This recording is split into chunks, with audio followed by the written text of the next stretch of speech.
Buongiorno, ben trovati telespettatrici e telespettatori di Antenna 3. Rientriamo in diretta anche per questo martedì 1 giugno per darvi tutti gli aggiornamenti sul fronte della cronaca, dell'attualità, della politica. Iniziamo dall'incidente che è costato la vita nel tardo pomeriggio di ieri a un uomo trevigiano di 36 anni. È successo a Levico Terme. Si tratta di Stefano Favaro, giardiniere che lavorava nella Castellana. Si trovava alla guida del suo Fiat Doblò quando è andato a schiantarsi frontalmente contro un camion guidato da un uomo di 34 anni, a sua volta trasportato in ospedale. La chiamata alla 112 è arrivata quindi alle 19. Sul posto le forze dell'ordine, i vigili del fuoco, il SUEM 118. Dall'impatto dello schianto il Doblò è stato sbalzato indietro e Favaro è praticamente deceduto sul colpo. Lascia i genitori e i fratelli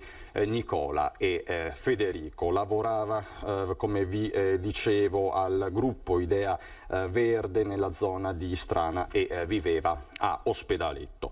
La cronaca ci porta ancora nel Basso Feltrino, dove questa mattina, poco dopo le 5, i vigili del fuoco sono intervenuti in via Feltre nel comune di Quarovassa per l'incendio di una vecchia abitazione disabitata e utilizzata come ricovero di mezzi agricoli. Nessuna persona è rimasta ferita. All'inizio si temeva proprio questo. Le cause dell'incendio sono al vaglio del personale delle squadre intervenute, compresi i pompieri del distaccamento di Feltre e i volontari del Basso Feltrino.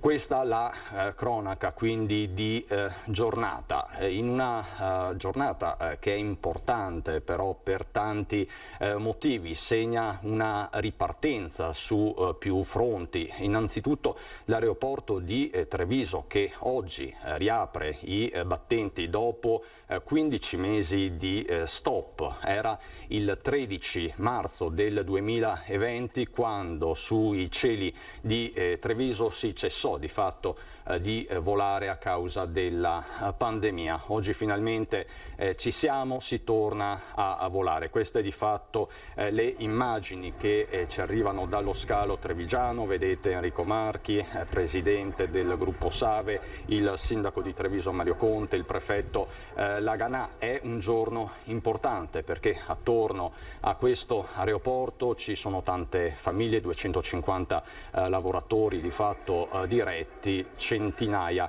quelli indiretti, ma forse siamo in grado anche di mostrarvi praticamente in presa diretta l'intervento del sindaco Mario Conte. Non so se si può sentire anche l'audio. C'è soltanto un aspetto economico dietro queste iniziative, ma c'è cuore, c'è passione, c'è amore per il nostro territorio, per le nostre città. Però io ricordo benissimo che in quella fase di preoccupazione, paura, dubbi, la richiesta che mi arrivavano da questi imprenditori in lacrime era quella di andare dal presidente Marchi a chiedergli di aprire l'aeroporto. Era un periodo dove non ci si poteva muovere da una provincia all'altra e io credo che sia giusto dirlo a tutti, io non sono mai andato dal presidente a chiedere di riaprire l'aeroporto, perché in un momento in cui non ci si può muovere da un comune all'altro e l'aeroporto di Venezia aveva dai 2 ai 5 voli, se andava bene al giorno, sarebbe stato irresponsabile, poco serio e avrei preso in giro i miei cittadini. Però gli incontri col presidente Marchi sono stati davvero tanti e qui lo ringrazio perché ecco, quindi oltre a un apporto la cerimonia inaugurale è in corso. Sul posto per noi c'è Francesca Bozza, ma ci collegheremo nel corso di questa diretta. Ovviamente un segnale importante nel giorno in cui riaprono all'interno anche i locali pubblici. Per questo siamo collegati con il primo ospite di oggi, Filippo Segato, che è segretario dell'Appe di Padova. Con lui si è collegato anche Marco Catto, che è presidente del consorzio di promozione turistica Caorle e Veneto Orientale. Buongiorno a entrambi, ma comincio con lei, Segato. Che giorno è quello di oggi per i pubblici esercizi e operativamente cosa cambia? Buongiorno a lei, buongiorno a tutti. Oggi è un giorno, come ha appena detto, di ripartenza, è un giorno fondamentale perché da oggi 1 giugno è prevista la possibilità di tornare a servire i clienti dei bar, dei ristoranti, delle pizzerie, delle pasticcerie, dei locali serali anche all'interno, quindi seduti ai tavolini o al bancone. Quindi per i clienti di riflesso torna la possibilità di fare colazione in bar o in pasticceria al mattino, andare a pranzare al ristorantino o al bar a mezzogiorno, andare a mangiare la pizza o a cena fuori la sera e poi anche concedersi un dopo cena in qualche locale serale, perché è naturalmente confermato il coprifuoco fino alle 23 e poi uno step ulteriore lo dovremo avere, facciamo tutti gli scongiuri perché sia così, la settimana prossima con il passaggio della Regione Veneto in zona bianca, così come è già successo a partire da ieri per il Friuli Venezia Giulia. Esatto, Friuli Venezia Giulia, e poi andremo anche in Friuli Venezia Giulia dove da oggi scatta il bianco, quindi è un banco di prova nazionale quello del Friuli. Segato, da quanto aspettavate questo momento? Beh, sono diversi mesi effettivamente, perché che i locali sono ridimensionati nelle loro attività è da dicembre, che quindi o hanno potuto svolgere soltanto il servizio fino alle 18 oppure poi da 23 di dicembre sono proprio rimasti chiusi, parliamo del Veneto ovviamente, sono rimasti chiusi e quindi potevano fare soltanto la vendita per asporto o la consegna a domicilio, però sono attività marginali che rappresentano, quando va bene, un 15-20% di un normale fatturato. Poi dal 26 di aprile riaperte soltanto nelle aree esterne, però c'è circa un 50% di bar e ristoranti che l'area esterna non ce l'hanno, quindi per circa 10.000 attività nella regione del Veneto e 1.500 nella sola provincia di Padova, oggi di fatto è un ritorno a un briciolo di normalità. E secondo lei i plateatici, così come sono stati intesi in questi ultimi mesi, in questo ultimo anno in generale, compresa Padova, devono rimanere anche queste politiche di sostegno da parte dei comuni? Ma le dico la verità, qualche amministrazione comunale, qualche sindaco ci ha anche detto che ha scoperto che i plateatici così ampi e occupati, piazze, strade occupate dai pubblici esercizi, dai tavolini e dalle sedie dei locali, rianimano la città, la rendono più viva e danno anche sicurezza, per cui sicuramente è un dispositivo, quello dei plateatici, scoperto o riscoperto a causa della pandemia, ma che decisamente merita di essere mantenuto anche nei mesi e negli anni a venire, anche perché i clienti stessi hanno cominciato ad apprezzare questo genere di servizio. Per chi non lo conosceva, addirittura il comune di Padova, ma sono sicuro che anche molte altre amministrazioni comunali, ha chiuso qualche via e qualche piazza per agevolare la collocazione di tavoli e sedie, riscoprendo e facendo riscoprire queste aree delle città. Segato, qual è il sentimento che prevale? Fiducia, pessimismo? Cosa prevale tra gli esercenti padovani? Ma in questo momento sarà che noi magari siamo del nord-est e quindi abituati a rimboccarci le maniche, la volontà di lavorare. Quindi questo giorno era atteso, ormai ripeto da diversi mesi, si chiedono e si continueranno a chiedere, per carità, agevolazioni, contributi, quanto sarà possibile dare alle imprese, però soprattutto la possibilità di tornare a fare il proprio lavoro. E con le imprese, salvando le imprese, si salvano anche i posti di lavoro, perché è un settore, quello della somministrazione di alimenti e bevande, ad alta intensità di manodopera. Mediamente ci sono circa 5 lavoratori dietro al bancone di un bar, dietro ai laboratori di una pasticceria, in una cucina di un ristorante o nella sala di una pizzeria, per cui salvare un'impresa vuol dire salvare anche i posti di lavoro che sono collegati.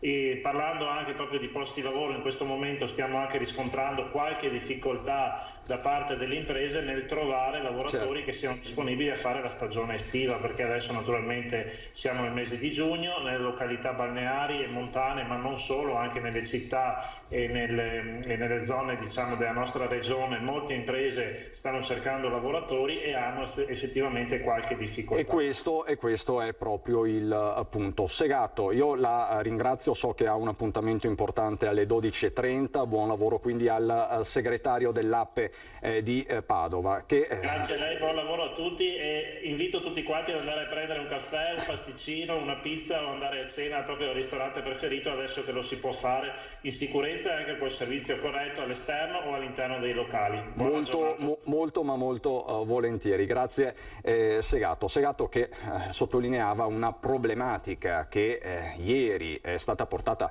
all'attenzione del ministro del turismo Garavaglia, che si trovava in Veneto con le associazioni di categoria proprio del turismo. È proprio così, Presidente Catto, vengo da lei, manca la manodopera? Buongiorno intanto e grazie per l'invito. Non mi posso che collegare a quello detto dal mio collega. Effettivamente in questo momento noi riscontriamo una grossa difficoltà a completare gli organici delle nostre attività. Abbiamo mancanza di manodopera specializzata, una novità che era cominciata un po' l'anno scorso e che quest'anno si sta ripresentando in una situazione molto difficile. Io parlo spesso con colleghi non solo della mia località ma anche delle località limitrofe e ci troviamo tutti nella situazione che mancano sempre quegli 1 o 2 elementi per completare l'organico. Su questo oltretutto ho apprezzato molto l'intervento del ministro Garavaglia ieri in conferenza stampa con il nostro presidente Zaia sull'idea di portare la decontribuzione anche per i lavoratori stagionali, perché chiaramente nella situazione della pandemia dell'anno scorso la prima scelta di un imprenditore con un grande peso sul cuore è stata quella di tagliare un costo elevato che è quello del personale, purtroppo. Ma oggi ci troviamo invece stranamente nella situazione che ci manca invece il personale. Perché il dato quindi è questo, Presidente: nei mesi bui del lockdown della zona rossa tanti profili si sono ricollocati altrove, magari nel manifatturiero. Sì, mi risulta anche, pensi, con alcuni colleghi del Trentino Alto Adige che fanno fatica a trovare personale perché, come giustamente diceva lei, queste persone che hanno delle necessità finanziarie anche delle loro famiglie, magari sono monoreddito, si sono ricollocati nella grande distribuzione, nei magazzini, in tipologie di lavoro poi completamente lontane dalla loro professionalità e ovviamente oggi si trovano in una situazione di tranquillità finanziaria di fronte all'incertezza del futuro.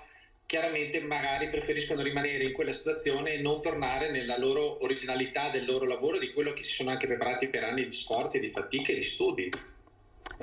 Questo è anche una perdita di competenze, di capitale umano. Assolutamente, lei faccia conto che poi noi in Italia in generale, ma soprattutto qui nella costa veneta, nell'entroterra del Veneto stesso, siamo un occhiello, un'eccellenza proprio nella nostra professionalità che offriamo ai turisti che vengono dall'Italia e da tutto il mondo. Ci viene riconosciuta una competenza professionale all'interno di bar, ristoranti, negozi che molti ci invidiano. E oggi ci troviamo purtroppo che questa realtà si sta veramente assottigliando e la professionalità viene persa e questo è un gravissimo problema che andrà affrontato dagli amministratori a tutti i livelli in maniera forte, perché sarà importante per il proseguo. Dopotutto non dimentichiamoci che in Veneto in particolare, ma in tutta Italia, il turismo è un trainante del PIL, vale il 13% del PIL nazionale direttamente, senza considerare l'indotto. Assolutamente. E a proposito di PIL e di indotto, che prospettive ci sono per Caorle in questa stagione 2021? Tra l'altro parliamo di una delle località di mare a maggiore vocazione internazionale del litorale. Assolutamente, Caorle fa più di 4 milioni di presenze, di cui il 70% è di lingua straniera, in particolare la lingua tedesca. Noi adesso entriamo nel ponte del Corpus Domini, che fatalità quest'anno si sovrappone anche con il ponte più o meno del 2 di giugno, festività nazionale italiana, e quindi abbiamo di fronte un weekend di lavoro, di presenza di sia cittadini italiani che cittadini stranieri. Le prospettive per i mesi di giugno, superato questo weekend, non sono ancora molto rosee, c'è richiesta, c'è voglia di viaggiare. Dobbiamo dire che rispetto allo scorso anno anche lo straniero ci chiama, ci chiede, vuole informazioni.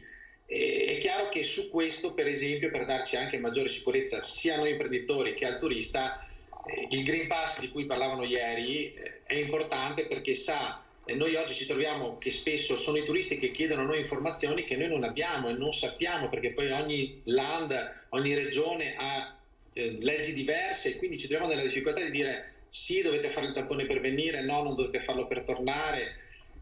Diciamo che partire con delle leggi chiare, delle regole chiare ci aiuta a noi imprenditori a lavorare e al turista a viaggiare, e questo non può che aiutarci a migliorare quelle che sono le prospettive, sicuramente migliori rispetto al 2020, perché abbiamo anche un anno di esperienza alle spalle di quella che è la pandemia, ma ancora lontane da quelle che è la normalità del nostro lavoro. Diciamo poi che il tema del Green Pass è un tema europeo e il caos si sta registrando a livello europeo, quindi per esempio nel caso del turista tedesco non è solo il caso, come diceva lei, dell'Italia, ma anche del paese di provenienza, che magari ha anche più discipline come quelle dei land. Assolutamente, guardi, io ho un caso proprio qui di ieri di una famiglia per esempio di austriaci. Loro hanno addirittura un'applicazione, non si è ben capito come funziona, ma loro rientrano a casa loro e hanno tempo 24 ore per fare il tampone. Una coppia di giovani tedeschi invece ha la necessità di fare il tampone prima della partenza, e anche loro però mi dicono: ma vale qui, vale quello italiano, vale di là.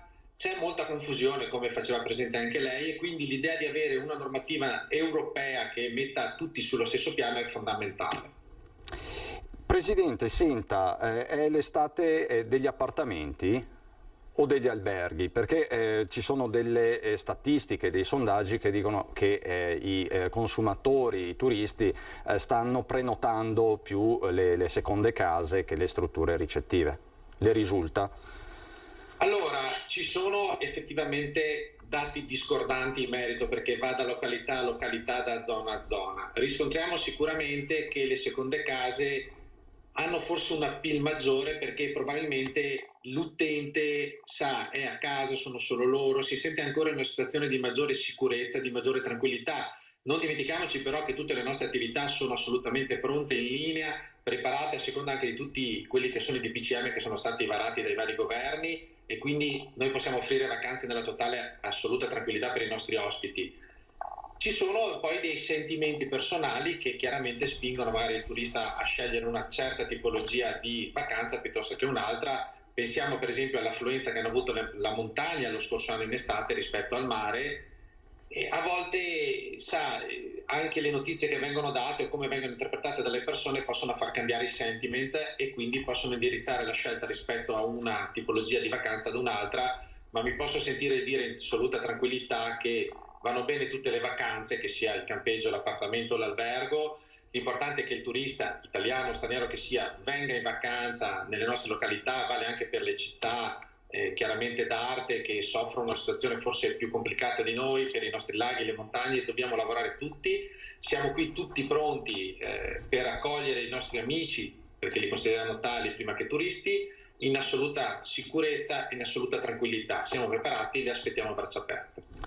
Presidente, io la ringrazio per questo suo intervento, ovviamente ci aggiorneremo nel corso di questa estate 2021. Grazie davvero a Marco Catto, Presidente del Consorzio Turistico di Caorle e del Veneto Orientale. Grazie Presidente. Grazie a voi.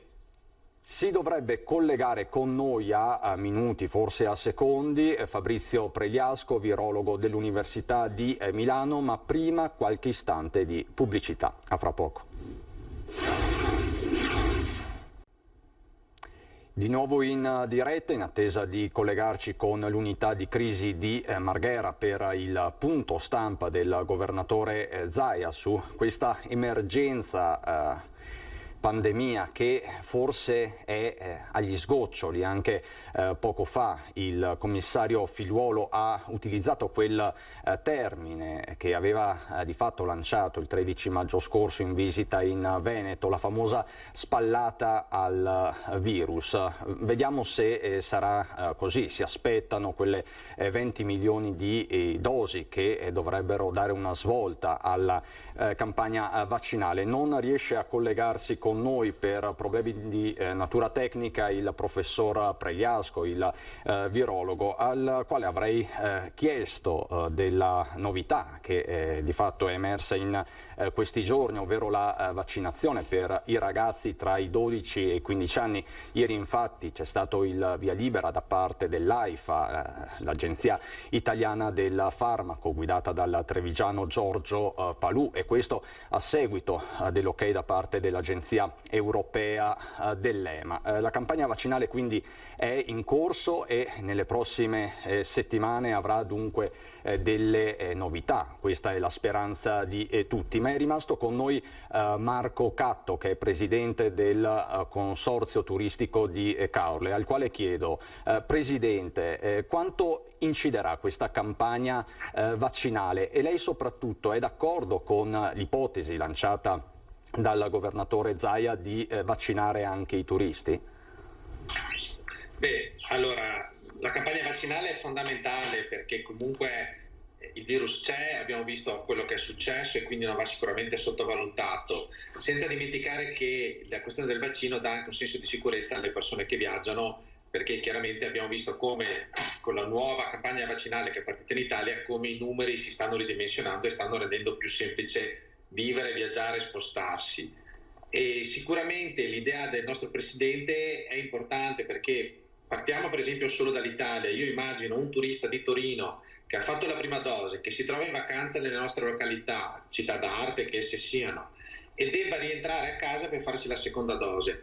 Insomma, credo sarebbe opportuno per il sistema turismo, tornando a ricordarci di quanto vale per l'economia italiana, la semplicità da parte di questo nostro connazionale che si trova qui da noi a potersi fare la seconda dose in vacanza. Dopotutto parliamo sempre del sistema sanitario nazionale.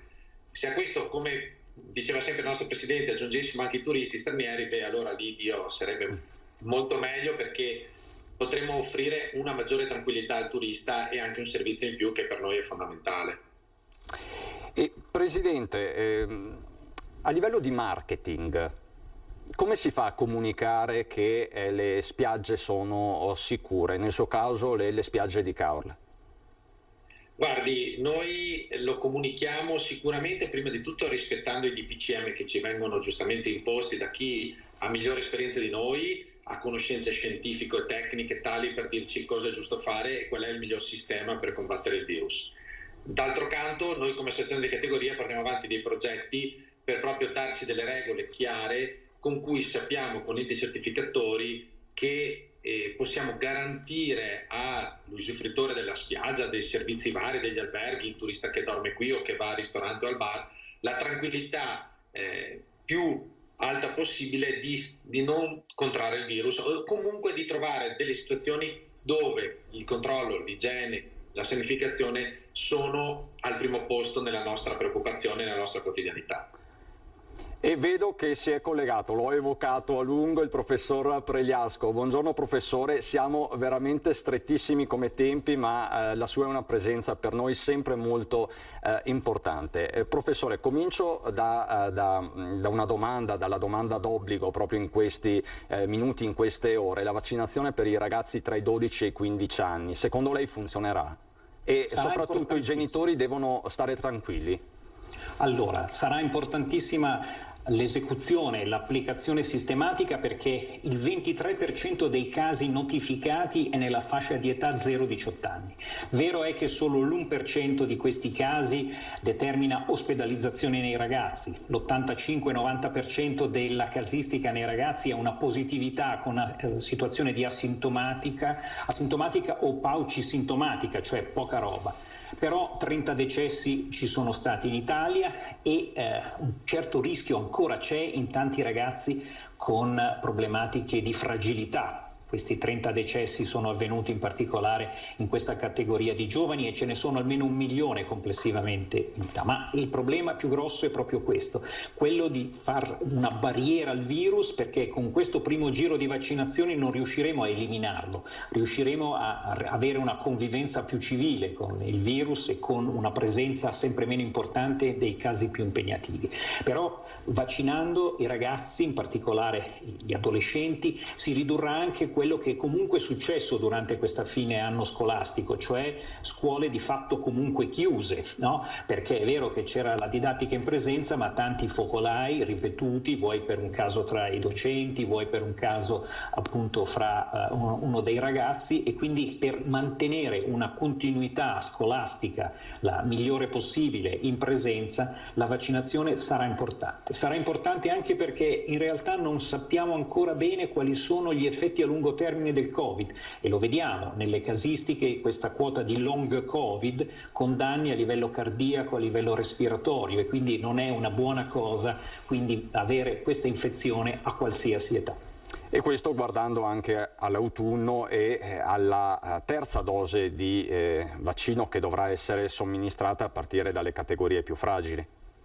Ancora non c'è certezza, ma è molto probabile, perché questo primo giro di vaccinazioni non permetterà l'azzeramento della malattia, che rimarrà appunto endemica. Sembrerebbe, ma dobbiamo ancora avere conferma, che la vaccinazione garantisca dai 9 ai 12 mesi la protezione, però è molto probabile che ci debba essere un richiamo, una terza dose o un richiamo periodico, un po' come l'influenza, e giusto come anticipava lei, probabilmente con la stessa strategia dell'influenza, quindi per i soggetti più fragili, per i soggetti più esposti, con una composizione vaccinale aggiornata con le varianti che ci inquietano, perché anche questo, la necessità di vaccinazione dei giovani sta proprio lì. La variante inglese e la variante indiana si diffondono molto di più fra i giovani, e quindi questi rappresentano un po' i diffusori, spesso inconsapevoli, della malattia tra i propri familiari più fragili.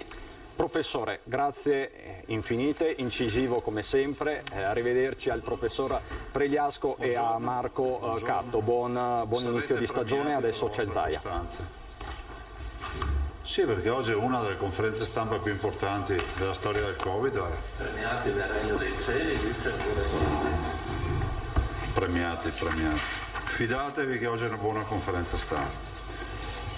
Tamponi molecolari 5.400.000 e tamponi rapidi 4.825.000 per un totale di 10.227.000 tamponi.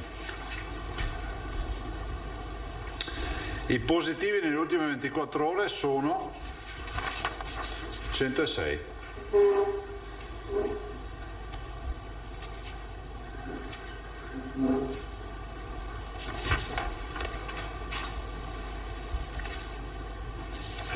Su 25.915 tamponi raggiungono il record di incidenza negativa dello 0,41%.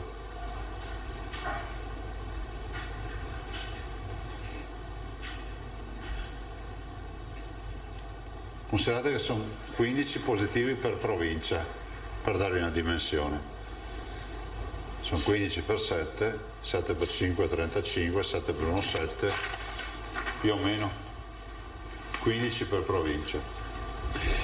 Numero di positivi dall'inizio della crisi 423.433. Positivi ad oggi, ovviamente stiamo scontando le attese delle negativizzazioni, 8.137.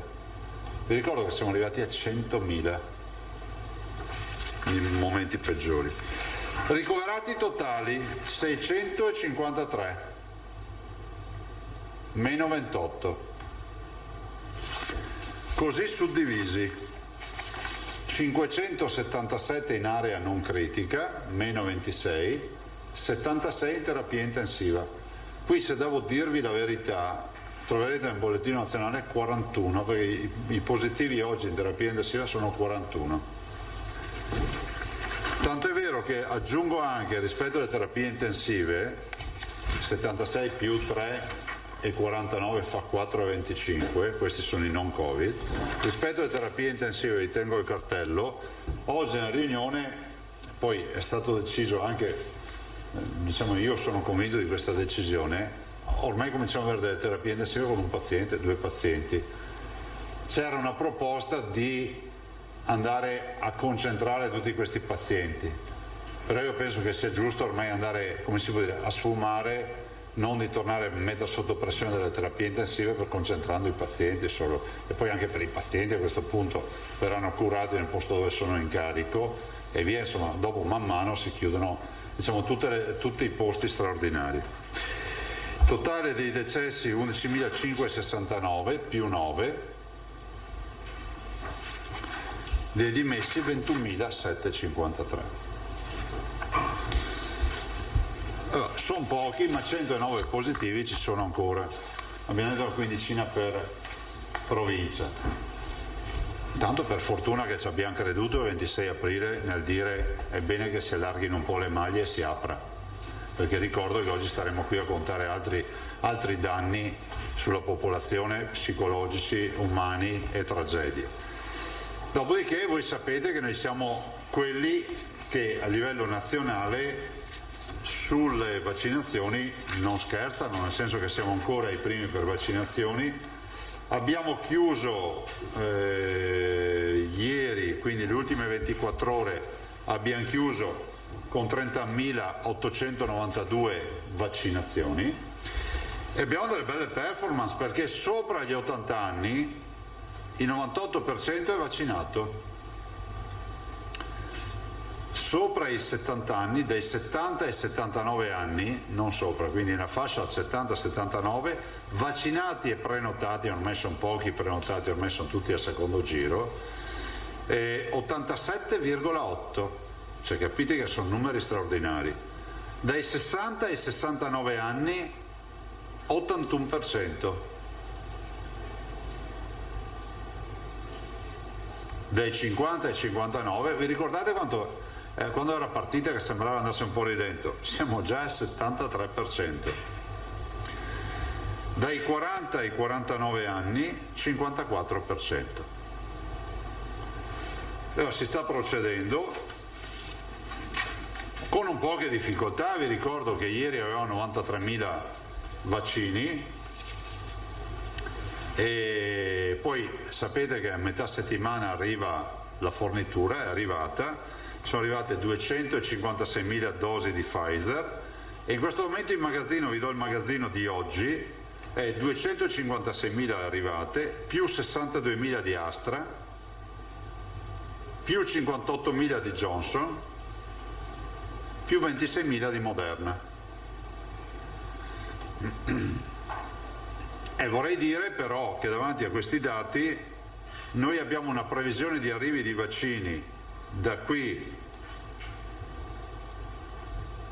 a 30 giugno, per il mese di giugno, scusate, non da qui, per il mese di, che è da qui perché è il primo, per il mese di giugno di 1.352.000 dosi. Dopo vi spiego perché vi dico questi dati. Cioè vuol dire che se io tolgo i vaccini che in prospettiva non utilizzerò più, che sono AstraZeneca e Johnson & Johnson, perché bisogna guardare in faccia la realtà, e su nostra volontà è stato scritto, su mia richiesta, è stata fatta una lettera dalla Conferenza delle Regioni al Ministero, quindi a tutti gli organi deputati a controllo, per chiarire una volta per tutte se è possibile pensare che Astra e Johnson & Johnson siano utilizzabili sotto i 60 anni. Sembra che ci stiano scrivendo una risposta, però ad oggi il nostro servizio di prevenzione, come quelli di altre regioni, dicono no. Addirittura pensate che gli inglesi non scendono, che hanno vaccinato con Astra, però non sono scesi sotto i 30 anni, per dire, no? Considerando i benefici sicuramente non rapportati a rischio per i giovanissimi. Però allora di 1.352.000 ci tolgo a giugno, cerco di dirvi i numeri chiari così ci capiamo, ci tolgo Astra e Johnson, che oggi sono destinati solo a richiami, mi restano 1.092.000 dosi. Ma se vi interessa, perché siccome qua tutti parlano, forse vale la pena dire un dato, io me lo sono fatto tirar fuori. La previsione di consegna di vaccini nei 2 trimestri, cioè quindi fino al 30 giugno, dal 1° di gennaio, data al 23 aprile,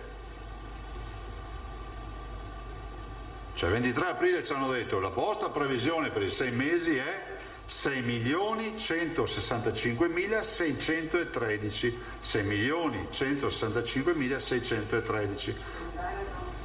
Sì, il Veneto. Dosi, i 6 mesi.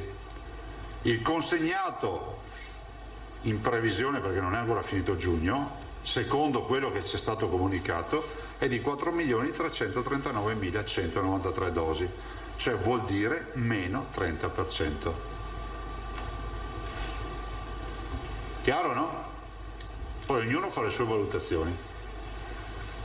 Cioè, noi abbiamo avuto il 30% dei vaccini consegnati in meno rispetto alle previsioni che ci sono state date il 23 di aprile. Sì, io ce l'ho anche distinte per tipo di vaccino se vi interessasse. Però cosa voglio dirvi?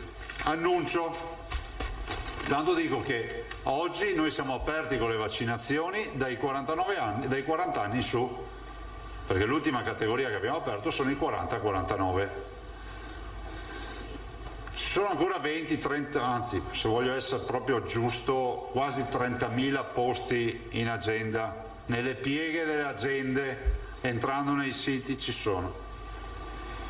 Io consiglio a tutti quelli che hanno da 40 anni in su, che ancora non hanno fatto il vaccino e volessero farselo, di fare in fretta, perché alla mezzanotte è un istante del 3 di giugno, la Regione Veneto apre le agende per gli over 12 anni. È una popolazione dai 12 anni ai 39 anni, quindi, perché i 40 li abbiamo già fatti, è una popolazione di 1.402.000 veneti, 1.402.000, 116.000 sono già vaccinati perché sono fragili, per la disabilità, perché facevano sport agonistico. Sto parlando di quelli con più di 16 anni ovviamente, no? Perché fino a 16 comunque non venivano vaccinati. Quindi da vaccinare dai 12 ai 39 anni ce ne restano 1.286.000. Io spero essere stato chiaro con i numeri.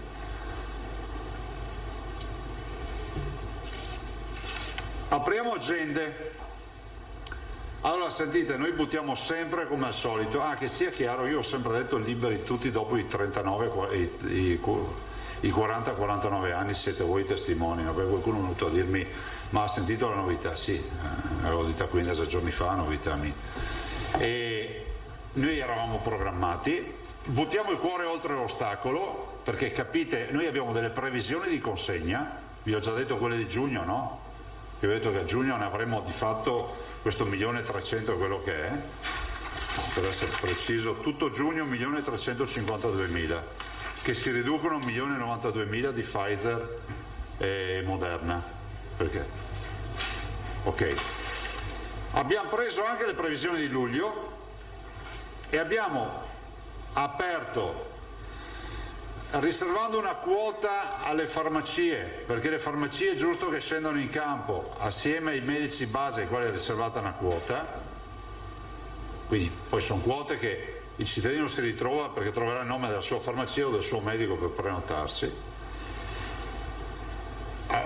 Il cittadino che da mezzanotte e un secondo del 3 di giugno vorrà prenotarsi a più di 12 anni, perché a questo punto liberi tutti, avrà a disposizione agende aperte fino al 4 di agosto e non troverà un vaccino, a meno che non riesca a recuperarsene uno di questi quasi 30.000 posti ancora liberi, più o meno liberi, perché poi capite nelle pieghe, prima del 24, sarà difficile che se ne trovi qualcosa prima del 24 di giugno, perché noi abbiamo prenotato, abbiamo agende, pensate che noi ad oggi abbiamo in prenotazione 500.000 persone che prima del 24 giugno dovranno essere vaccinate, che sono già prenotate, sono quelle dei 40enni, 50enni o quello che è.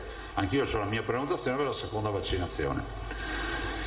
Però è interessante ricordare, apriamo le agende e troverete posti in questo momento fino al 4. Vi dico anche quanti sono questi posti rispetto alla Corte. abbiamo aperto, buttando un po', rischiando il cuore oltre l'ostacolo, 700.000 posti, che equivalgono più o meno al 54% della Corte, cioè della massa di persone dai 12 ai 39 anni. Capite che il rischio è grande, perché noi stiamo vendendo, è un pagherò, no? Cioè stiamo arrivando al 4 di agosto, ma è così per tutte le regioni. Le regioni che vaccinano, che possono vaccinare di più, sono quelle che hanno deciso di fare, diciamo, di non aggredire i target per età come ha fatto il Veneto. Il Veneto può dire: noi i nostri sessantenni, gli over 60, li abbiamo messi in sicurezza. Uno poteva anche dire: ne faccio un po' di qua, un po' di là e mi tiro avanti. Noi adesso diciamo che un po' tutti andranno con le prenotazioni, un po' tutte le regioni prenoteranno, diciamo, degli slot liberi. Quindi l'avviso è che dal 3 si può vaccinare dai 12 anni in su in Veneto. A me sembra una giornata storica, perché vuol dire aver chiuso il giro di tutti i veneti, di tutte le fasce d'età, di tutte le categorie, perché con questo si impone la parola fine. E stiamo lavorando ancora rispetto a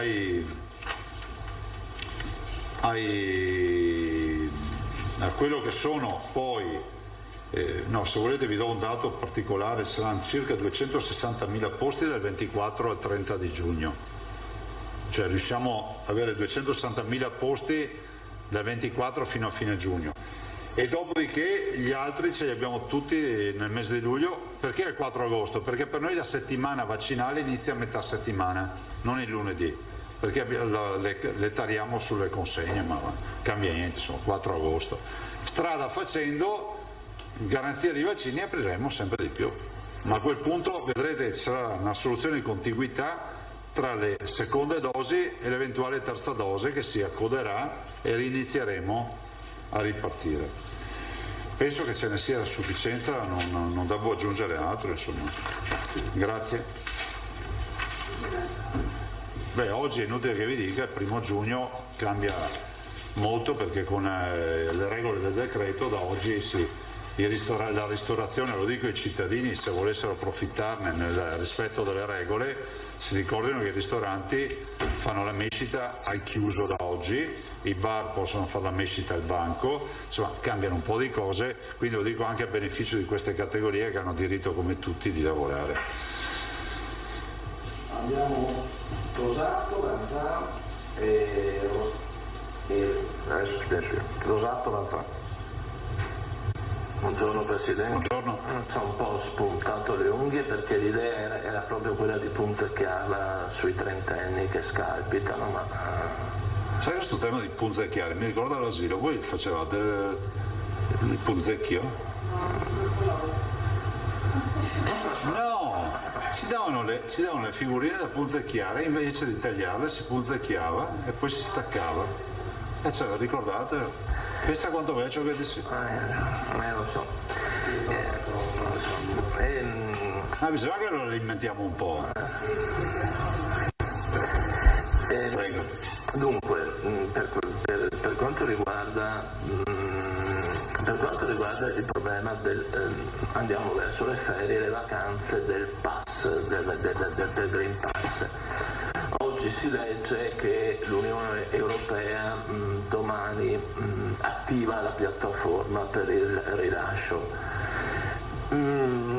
Si dice anche che poi il rilascio materiale del Green Pass, utile per circolare liberamente nell'Unione Europea e accettato reciprocamente, sarà stampato, sarà fornito dall'autorità sanitaria che ha prodotto la vaccinazione.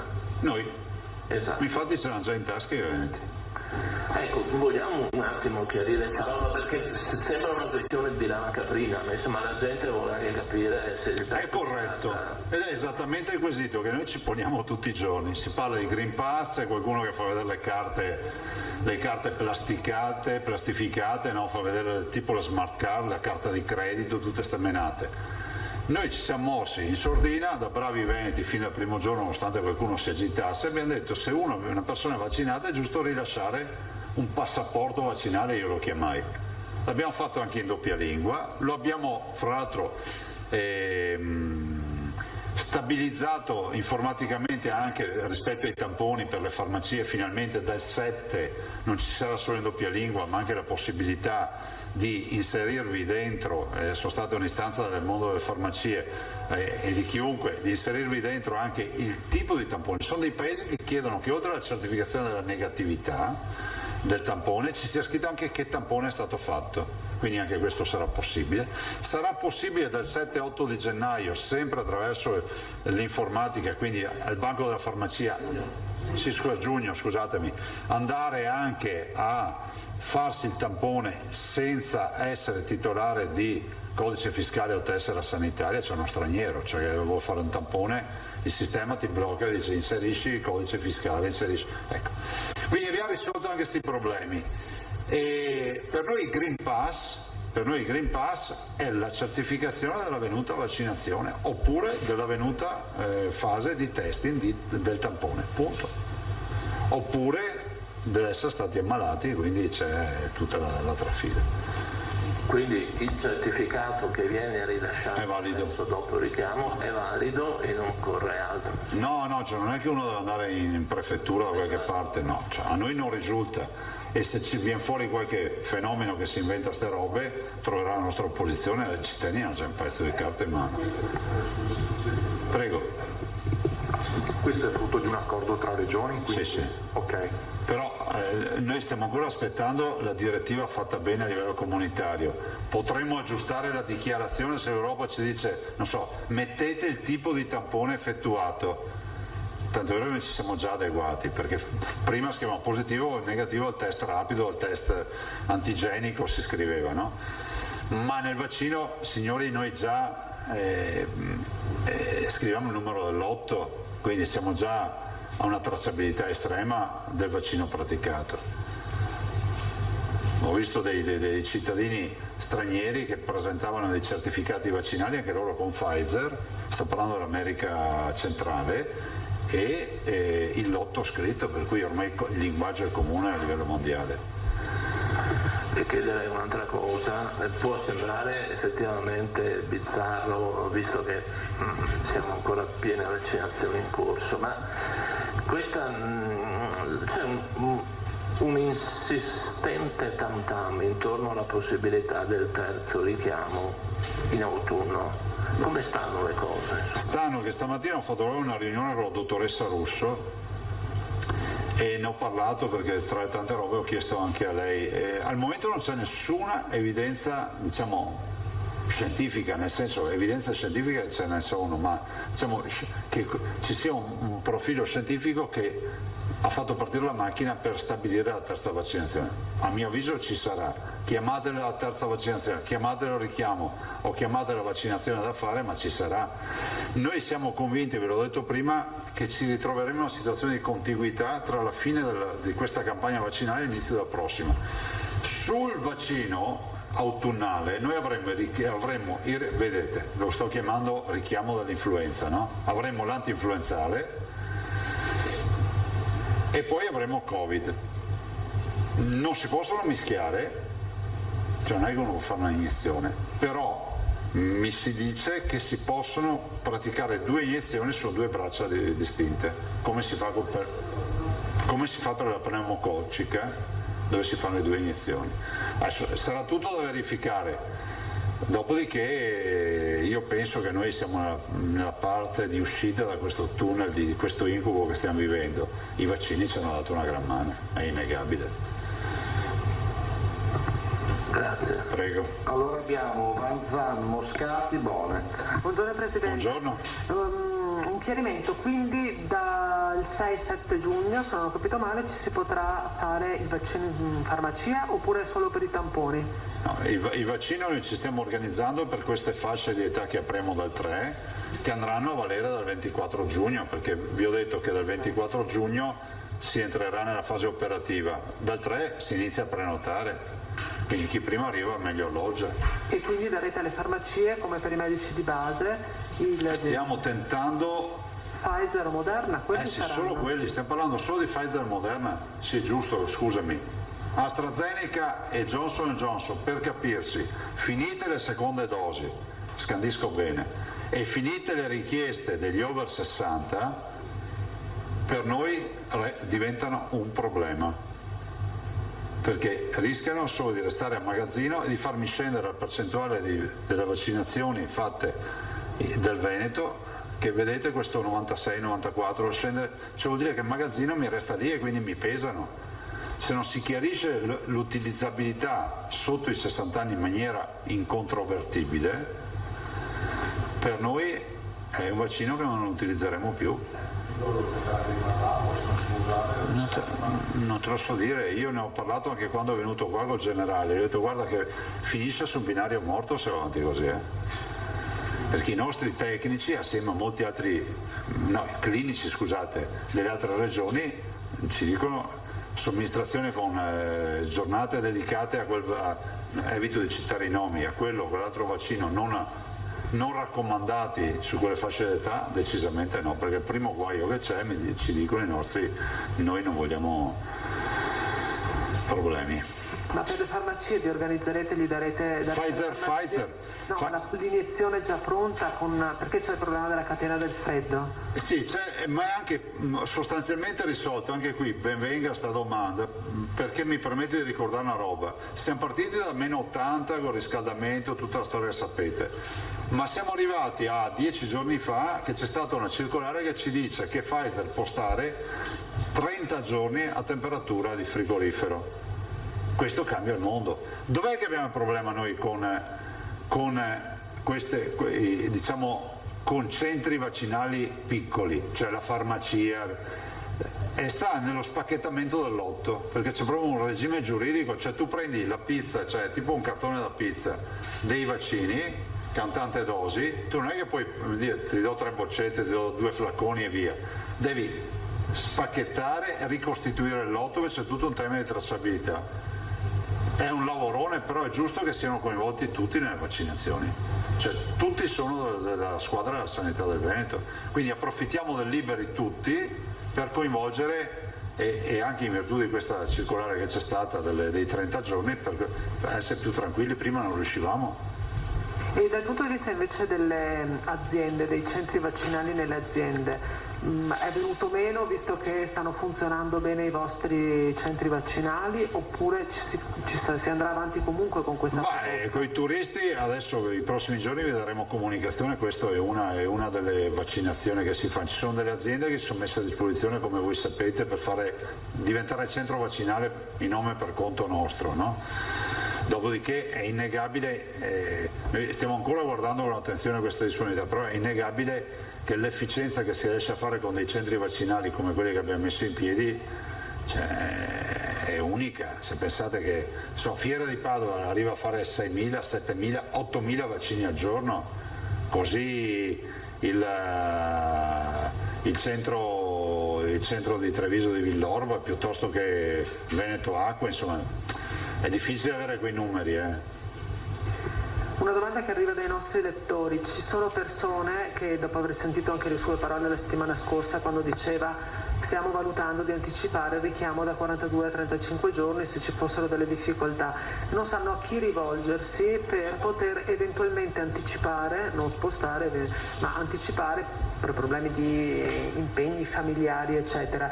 I numeri di telefono messi a disposizione rispondono, ma sostengono di non avere indicazioni in merito. Quindi la domanda è possibile? Darete delle indicazioni alle ULSS? Cosa deve fare? No, guarda, io mi scuso per questo, ve l'ho già detto 2 volte, ma qua un giorno manca il martello, un giorno manca il chiodo, un altro giorno manca quello che usa il martello, è sempre così. E approfitteremo di fare una circolare, perché penso che giustamente il cittadino deve avere un riferimento. Penso che potrebbe essere ad esempio quello, ma non chiamate oggi, ma di domani mattina in riunione lo dirò, di utilizzare anche il numero verde, o un riferimento nelle ULSS, insomma, di fare in modo, ovviamente la preghiera che faccio ai cittadini: se c'è una necessità ci siamo, che adesso non ci mettiamo a guardare il meteo, in base al meteo decidiamo se anticipare o posticipare la prenotazione. Cioè noi abbiamo fatto, per essere vicini ai cittadini, la possibilità di non fermarci al 42esimo, ma di avere questo lasco 35-42 giorni. Adesso cerchiamo anche di non... Basta solo sapere a chi rivolgersi. No, è giusto, è giusto. Moscati. Che poi se vuoi che te la dica tutta, per me il sistema migliore sarebbe recarsi al centro vaccinale e dire: senti, ci sarà qualcuno col software, però la devo verificare, quindi non arrecatevi al centro vaccinale. E dopo non vi dico parole che c'è il giorno dopo. Cioè il call center poi l'ho mandato in tilt 2 o 3 volte ormai. E approfittiamo per ringraziarli, i signori del call center, perché comunque stanno facendo un grosso lavoro anche loro. Prego. Sì, buongiorno Presidente, volevo una precisazione su quanto ha detto prima. Lei prima ha detto dalle ore 24 del 3 giugno? Sì. Cioè dal 4? No, 24, no. Ecco, no, siccome ha detto 24 era solo... Insomma, il 3 giugno a qualsiasi ora potete vaccinare, potete prenotare. Dal 3 giugno, perfetto. Poi un'altra domanda, è previsto in fondo per questo rush finale dei quarantenni qualche open day del tipo che sono state fatte? No, cioè, assolutamente no. Noi abbiamo messo tutti nelle condizioni di vaccinarsi. I quarantenni peraltro hanno ancora qualche posto libero dentro nelle aziende vaccinali. Era una richiesta così. Ecco, e un'altra, anche qua una piccola domanda che viene dai lettori: quando finirà questa mascherina all'aperto? Perché sembra sempre che l'asticella venga spostata e alzata, no? Prima erano gli over 80 in sicurezza, gli over 60, eccetera, eccetera, per arrivare a quando? Guarda, io penso che se una persona passeggia, va a farsi una passeggiata da sola, se tira giù la mascherina e respira un po' di aria fresca non gli fa neanche male, no? Dopodiché vi dico come mi comporto io, a prescindere da quello che scrivono sui decreti. Potrebbero anche toglierla sta mascherina. D'ora in poi, se vedo un posto affollato me la metto. So che nessuno si mette a sorridere, perché noi sorridevamo magari quando vedevamo l'orientale della situazione che arrivava con la mascherina, adesso magari comprendiamo di più, no? Un fatto culturale. Quindi l'ho detto, no? La utilizzeremo come l'ombrello: se piove si apre l'ombrello, se non piove no. Qui non c'è la pioggia ma c'è l'assembramento. Dovremmo un po' regolarci. Sì, ma la gente infatti si regola, però purtroppo certe volte si trovano anche delle persone che girano in bicicletta con la mascherina da soli, per cui ovviamente loro si adeguano a quello che dice la legge. In questa fase se si porta non si fa male, ne veniamo fuori e dopo si vedrà, ci sarà un decreto che chiarirà. Insomma, è questione di qualche giorno, di un po' di giorni? Non ve lo so dire, però insomma non vorrei che adesso iniziasse il problema della mascherina. Cioè. Beh, sicuramente col caldo diciamo la verità che se fino adesso era molto la mascherina, guardi, la porto anch'io come la portano tutti, non vivo ibernato, la uso in palestra, la uso dopo come si può dire, c'è anche un aspetto personale, c'è chi la sopporta di più, chi di meno. A volte io dico la porto per quelli che magari non riescono a portarla, no? Magari faccio anche questo ragionamento. Adesso ci vuole un po' di pazienza, ma ne veniamo fuori. Di certo la nostra vita non sarà segnata dalla mascherina in futuro, questo poco ma sicuro. Grazie. Però io me la terrò sempre in tasca, magari pronta all'uso. Bene, Bone. Sì, Buongiorno. Allora, volevo capire meglio l'aspetto degli altri protagonisti della campagna vaccinale. Le aziende abbiamo capito che non serviranno sostanzialmente perché... Grazie, non lo escludo, nel senso che ne abbiamo parlato stamattina, c'è grande disponibilità, noi adesso stiamo cercando di trovare una modalità per efficientare il sistema, se c'è. Considerate che siamo partiti che avevamo molte aspettative e ci mancavano i vaccini. Dopo abbiamo tentato di dire gliene diamo un po' tanto per partire, ci hanno detto che non si dovevano vaccinare. Vi ricordate il dibattito? Sì, certo, che è tutto chiaro. No, vorrei ricordarlo che qualcuno pensi che abbiamo annunciato e poi non l'abbiamo fatto, che noi lo volevamo fare subito.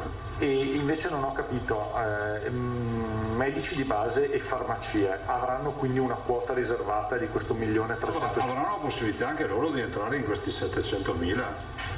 Sì, cioè di usare il 1.300.000 dosi che arriveranno a giugno, anche loro attraverso il portale, quindi? Sì, allora vi ricordo che le farmacie devono essere sul portale, i medici di base possono essere sul portale oppure si fanno anche la prenotazione direttamente con il loro paziente, ma è una scelta loro questa, ma sanno quanti vaccini avranno a disposizione. Poveri medici di base, è vera una cosa che non hanno avuto tantissimi vaccini, però vorrei ricordare che quello è quello che passa al convento, cioè a me interessa dire che se non abbiamo fatto, come si può dire, spianato tutte le armi che avevamo a disposizione, perché non avevamo munizioni e non ce le abbiamo le munizioni. Vi ho detto prima che ci sono stati forniti il 30% di vaccini in meno, non è colpa di Figliolo, è colpa dell'Europa, del contratto, che non c'è, è dai tempi di Arcuri che ci trasciniamo sta rogna, no? Quindi concretamente, per mandare un messaggio anche a chi ci ascolta, se io volessi vaccinarmi in farmacia, vado in farmacia, dico mi fai vaccinare e loro mi... Allora, per le vie brevi vai in farmacia, però in questa fase cioè, dal 3 la farmacia cosa farà? Prenota sul portale. Se è già inserita lei come portale si prenota direttamente per la farmacia, se no può solo farti la prenotazione sul centro vaccinale. Ok, il medico di base lo chiama e fa tutto lui. Se vaccina, nel senso che poi vi ricordo che non tutte le farmacie vaccinano. E neanche tutti i medici di base. Va bene, per quanto riguarda quelle corsie prioritarie di cui si era parlato, il tema del turismo, gli stagionali... Ci stiamo lavorando, vi darò comunicazione. Venerdì, penso, venerdì o lunedì vi do comunicazione. Va bene, grazie. Prego. Antonella Pregioni, ci sono altre domande successive? Prego. No, dopo chiudiamo. Buongiorno Presidente, del 30% in meno è stato suddiviso in maniera equanime tra i vaccini o ce n'è stato uno che magari è mancato più di altri? Dove, scusa? Del 30% in meno della fornitura dei vaccini. Ah, guardate, c'è un po' di... vi posso anche dire.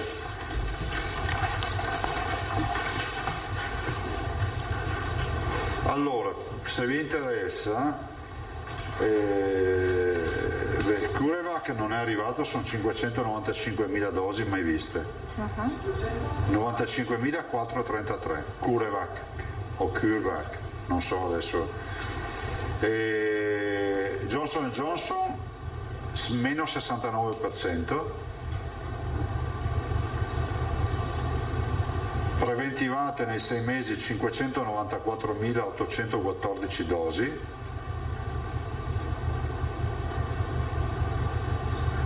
consegnate al 36, cioè con la previsione 183.800. Ma io vi do lo specchietto, ve lo fotografate e vi divertite di più. E comunque nell'ordine sono meno 100% CureVac o CureVac, meno 69% Johnson & Johnson, meno 33% AstraZeneca, meno 11% Pfizer. E Moderna meno 14%, scusa, avevo saltato. Moderna ci abbiamo rimesso, lasciato a terra 60.000 dosi, abbiamo perso, erano pochi. Ma se volete farvi una foto, fallo girare.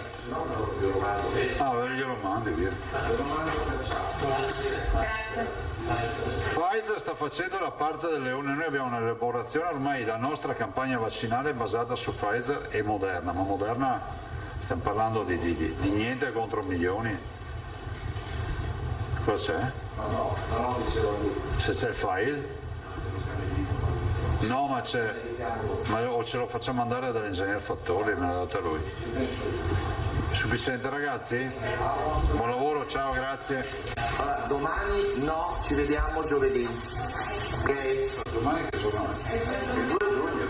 Ah, no, sto bene, mercoledì domani. Mercoledì, sì.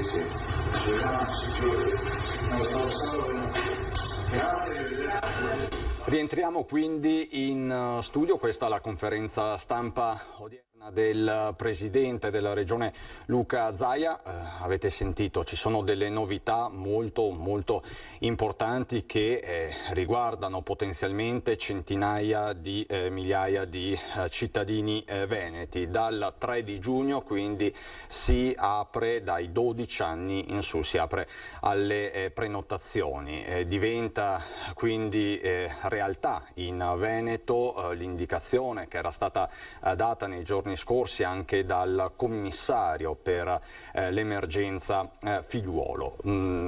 Ovviamente è un cambio di passo, ma sarà necessario ovviamente che arrivino le consegne promesse e previste, perché finora ci sono stati dei rallentamenti, delle consegne che non sono state effettuate, soprattutto per quanto concerne i lotti di Moderna e di Johnson & Johnson. Lo avete sentito proprio pochi istanti fa dallo stesso governatore Zaia. Io partirei però proprio dai numeri della giornata, dal classico report con la curva del contagio. Come vedete, nelle ultime 12 ore ci sono stati 73 nuovi casi di positività al virus, 18 a Vicenza, 14 a Verona, 6 a Venezia, 17 a Treviso, Padova 9, Belluno 1, Rovigo 4. Se guardiamo, ed è ovviamente la cartina di tornasole dell'emergenza, perlomeno negli ospedali, ai posti letto occupati in area non critica sono 577, 76 invece nelle terapie intensive, e di questi 48 i ricoverati positivi. I dati quindi si stanno sgonfiando, anche se lo stesso governatore Zaia di fatto ha detto il virus c'è ancora, che sono poi le parole che ha pronunciato in diretta verso mezzogiorno e 25 il professor Fabrizio Pregliasco, che era collegato con noi. Attenzione quindi ad abbassare la guardia, anche se i dati e la curva del contagio, delle ospedalizzazioni sono finalmente positive e si possa parlare di un virus in ritirata. Questi sono i dati invece della campagna vaccinale: 30.000, circa 31.000, 30.892 per l'esattezza le dosi somministrate nelle 24 ore, 19.000 le prime dosi, 11.000 i cicli completati. Ci avviciniamo ad un totale di 3 milioni, ma siamo appunto a 2.825.000. Calcolate che il target giornaliero per il Veneto sono le 40.000 dosi, 40-45.000, quindi siamo un po' sotto, proprio perché le consegne sono in ritardo. Quindi il motore della campagna vaccinale in Veneto, come ripete spesso lo stesso governatore Zaia, è tenuto al minimo. C'è poi un altro dato significativo che è stato dato oggi da Zaia, quello dell'incidenza del contagio, che a livello regionale è al 0,41%, è il più basso dall'inizio della pandemia. Anche questo è un dato sicuramente positivo. Sempre sul fronte dei vaccini, per il mese di giugno abbiamo 1.352.000 dosi in previsione. Questo ha detto ovviamente Zaia, aprendo, come vedete anche dal titolo in sovraimpressione, a tutti dai dodicenni in su, perché la notizia di queste ore è il via libera da parte dell'AIFA, l'Agenzia Italiana del Farmaco, guidata dal trevigiano Giorgio Palù, alle vaccinazioni per gli over 12, quindi la fascia che finora rimaneva esclusa tra i 12 e i 15 anni. Una vaccinazione che ovviamente anche qui non è obbligatoria, ma che le autorità sanitarie indicano come opportuna per uscire dal contagio e permettere anche un rientro in classe a settembre in tutta sicurezza. C'è poi la tematica, anche questa è stata sottolineata da Zaia, della terza dose di vaccino. Non ci sono ancora notizie ufficiali in merito, ma si va verso una terza dose di vaccino, iniziando per l'appunto dalle categorie più fragili, quelle, per intenderci, che sono state immunizzate nel mese di gennaio, quindi anziani, over 80 e soprattutto ospiti delle case di riposo. Questa quindi la sintesi della conferenza stampa del governatore Zaia. Zaia che oggi non è ritornato sul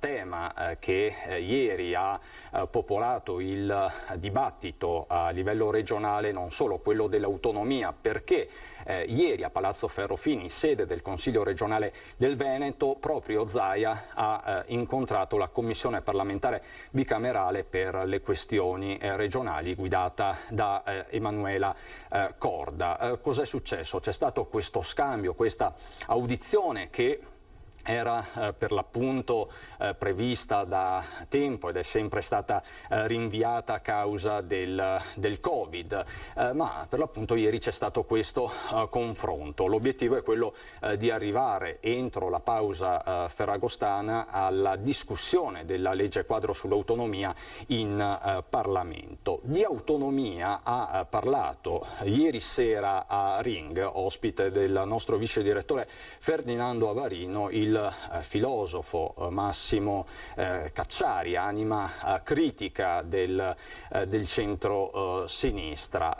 Cacciari ha una sua idea di autonomia fatta di federalismo e di macro regioni. Ma sentiamo cosa ha detto il filosofo Cacciari ad Avarino. Va modificato tutto l'impianto delle interregioni se si vuole parlare seriamente di autonomia. E allora sono d'accordo sull'autonomia. L'autonomia di cui si sta parlando è semplicemente la richiesta da parte delle regioni, che certamente danno di più di altre alla macchina dello Stato, di tenersi queste risorse o maggiori risorse. Tutto qua, non c'è altro senso nell'autonomia. Questo è il punto. E allora non stiamo a parlare di autonomia o di federalismo, si tratta di una del tutto lecita richiesta da parte delle regioni, diciamo più ricche, di tenersi maggiori risorse. Punto. Quindi più spinto, più anche sul fronte del fisco, diciamo, quindi dell'economia del territorio, e macro regioni, mi sembra di capire, no? Nella sua idea.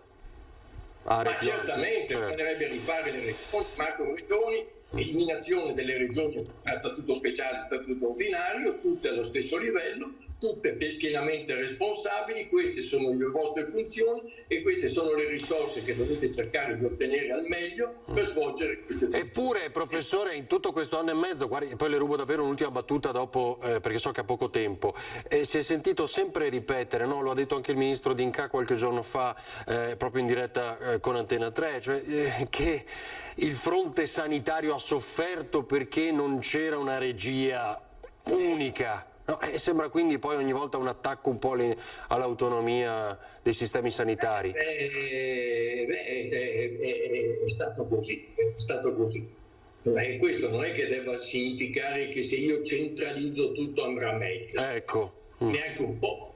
Di fatto è stato così, è stato evidente a tutti. Di fatto le cose sono andate un po' peggio che altrove, anche per questo incredibile casino di tattiche, di strategie, di procedure adottate dalle varie regioni. Dopodiché questo non significa, per carità, che dico centralizziamo tutto, per carità, però di fatto è stato così, cioè le regioni non hanno dato una buona prova di sé, alcune sì, altre per niente, zero.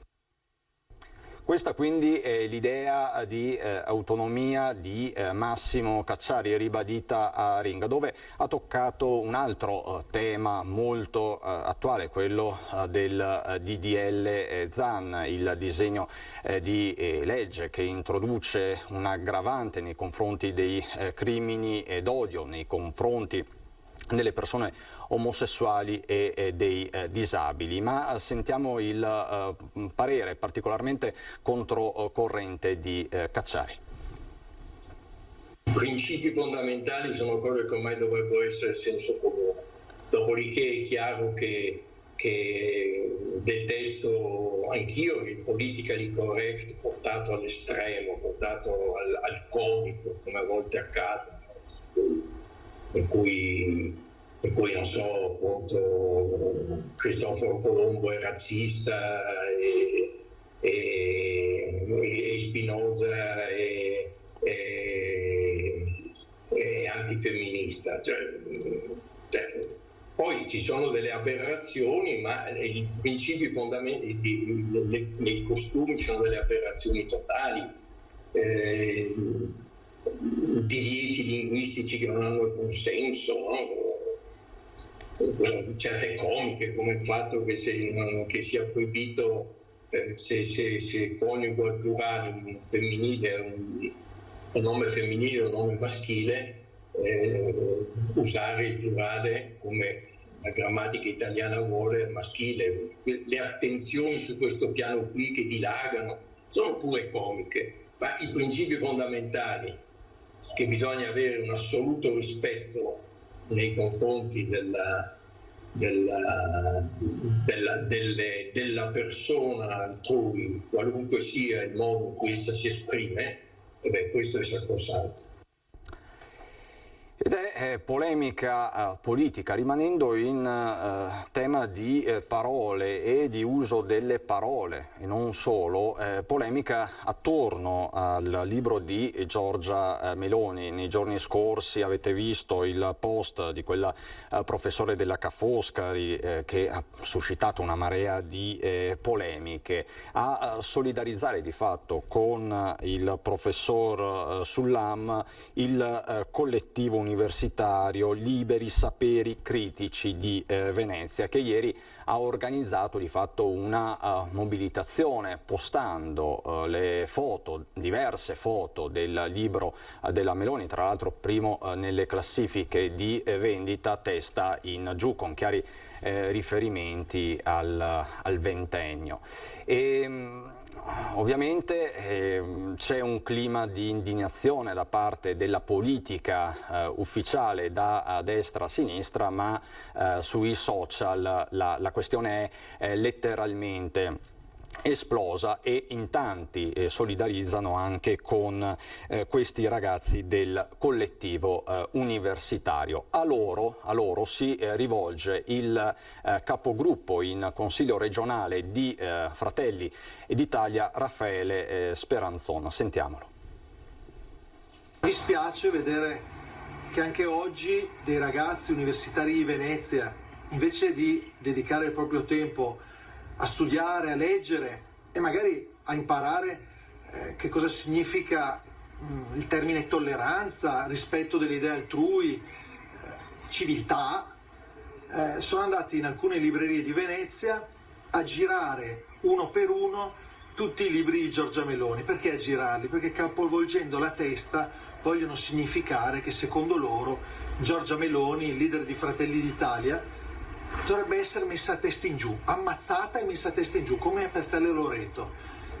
E dispiace che nel 2021 dei ragazzi giovani, invece di pensare e guardare al futuro a colori e con gioia e accettare l'idea di un confronto anche duro sui temi, sui contenuti, si lasciano andare a gesti che evocano un atto barbaro, incivile, orribile, inumano. Così il capogruppo di Fratelli d'Italia in Consiglio regionale Speranzon sul caso divenuto ormai nazionale del post del professore della Ca' Foscari, poi sostenuto dal collettivo studentesco.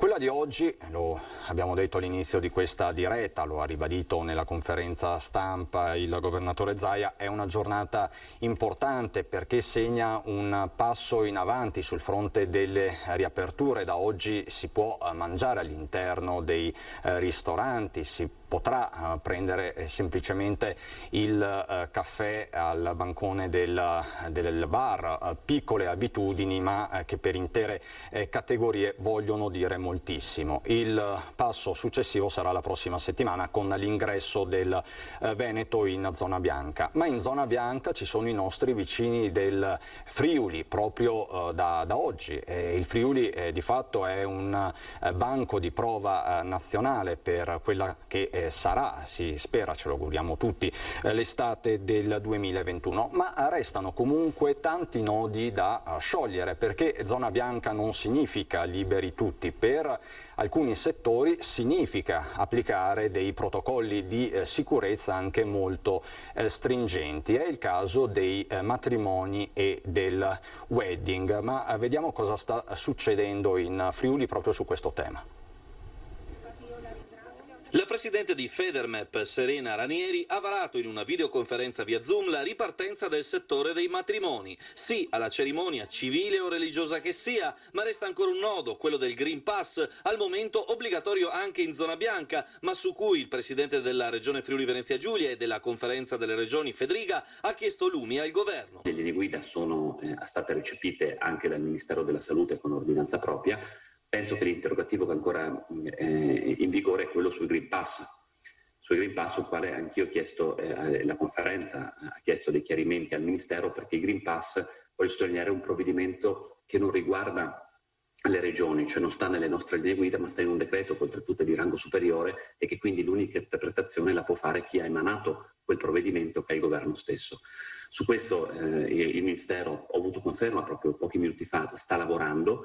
Mi auguro che possa dare una risposta chiarificatrice nel più breve tempo possibile. In attesa di chiarimenti, che cosa significa avere il Green Pass? Una delle tre situazioni, tra cui l'ottenimento del pass vaccinale, l'ottenimento del certificato di immunità da Covid perché è già contratto, oppure un semplice tampone. Quindi le regole per il mondo del wedding: mascherine, distanziamento, sanificazioni, pulizia dei bagni e i banchetti 20 volte al giorno, ma non solo. È possibile ballare? Sì. Anche qui si deve garantire la distanza interpersonale di 1 metro tra i non congiunti. Gli sposi possono ballare, come possono anche fare il loro ballo, perché sono congiunti. Logicamente, essendo chiuse le discoteche, è vietato un ballo in modalità discoteca. Il buffet è possibile, sì, deve essere servito dal personale, è possibile anche la modalità self-service, purché vengano serviti dei monoporzione confezionati, e i confetti. I confetti certo che possono esserci, il confetto è un momento importantissimo nel matrimonio, ma devono essere in monodose o in confezioni chiuse, perciò mi dispiace, ma è vietata la classica confettata a buffet. Ecco, quindi ci sono ancora diversi nodi da sciogliere, si fa presto a dire zona bianca, quindi ci sono interi settori che ancora devono fare i conti con norme anche assurde, se vogliamo. Siamo alle battute conclusive, vi ricordo un po' la cronaca di giornata. Dicevamo, oggi comunque si riaprono i ristoranti e oggi ha riaperto i battenti, lo vedete, l'aeroporto Canova di Treviso. Era chiuso dal 13 marzo dell'anno scorso, quindi tanto tempo senza che nessun aereo volasse sui cieli sopra Treviso. 250 i lavoratori diretti coinvolti. In questi mesi vi abbiamo raccontato le mobilitazioni dei sindacati, le voci anche dell'indotto, dagli alberghi ai tassisti. Non è un caso che nelle scorse ore un plauso sia arrivato dalla Federalberghi di Treviso, dal presidente Giovanni Kerr, che di fatto ha salutato questo nuovo inizio. Un aeroporto nel cuore del territorio significa movimento, significa turisti, significa stranieri. Non è ancora a pieno regime, però si vola, si sta volando sui cieli di Treviso. Proprio in questi minuti sta atterrando il primo volo da Lamezia Terme. Quindi un segnale di speranza. La cronaca abbiamo aperto con la notizia davvero tragica dell'incidente che è successo ieri sera a Levico Terme. Erano le 19 quando il doblò guidato dal ragazzo che vedete, Stefano Favaro, 36 anni, si è scontrato frontalmente contro un camion lungo la statale 47, la statale della Valsugana, nel comune di Levico Terme. Lo scontro è stato tremendo. Dall'impatto il doblò è stato sbalzato indietro e il ragazzo è deceduto sul colpo. Lascia i genitori e i fratelli Nicola e Federico. L'uomo che ha perso la vita era nativo di Castelfranco Veneto, viveva a Ospedaletto di Strana ed era un giardiniere del gruppo Idea Verde. Tutti gli aggiornamenti di cronaca però ritornano in diretta a partire dalle 18:30 con il telegiornale regionale. Dopo il meteo ci vediamo in studio per parlare di reflusso gastroesofageo con il dottor Stefano Benvenuti, che è direttore dell'unità operativa complessa di gastroenterologia ed endoscopia digestiva dell'ospedale Cafoncello di Treviso. Prima però un po' di pubblicità e il meteo, a fra pochissimo.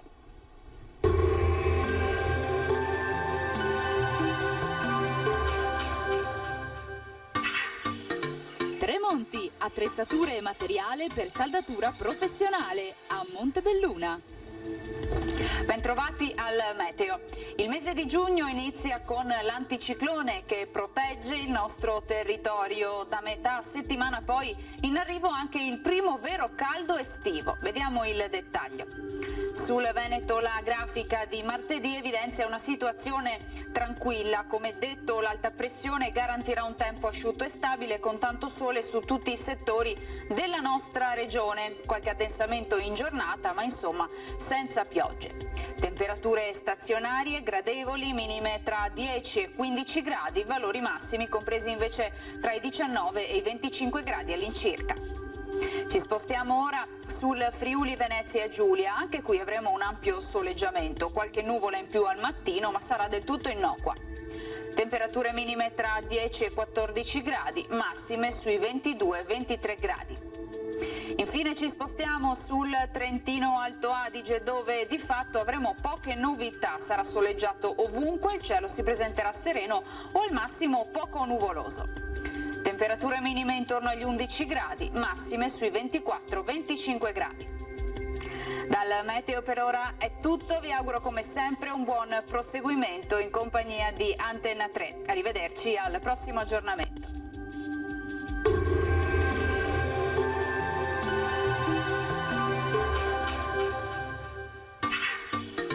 Tremonti, attrezzature e materiale per saldatura professionale a Montebelluna.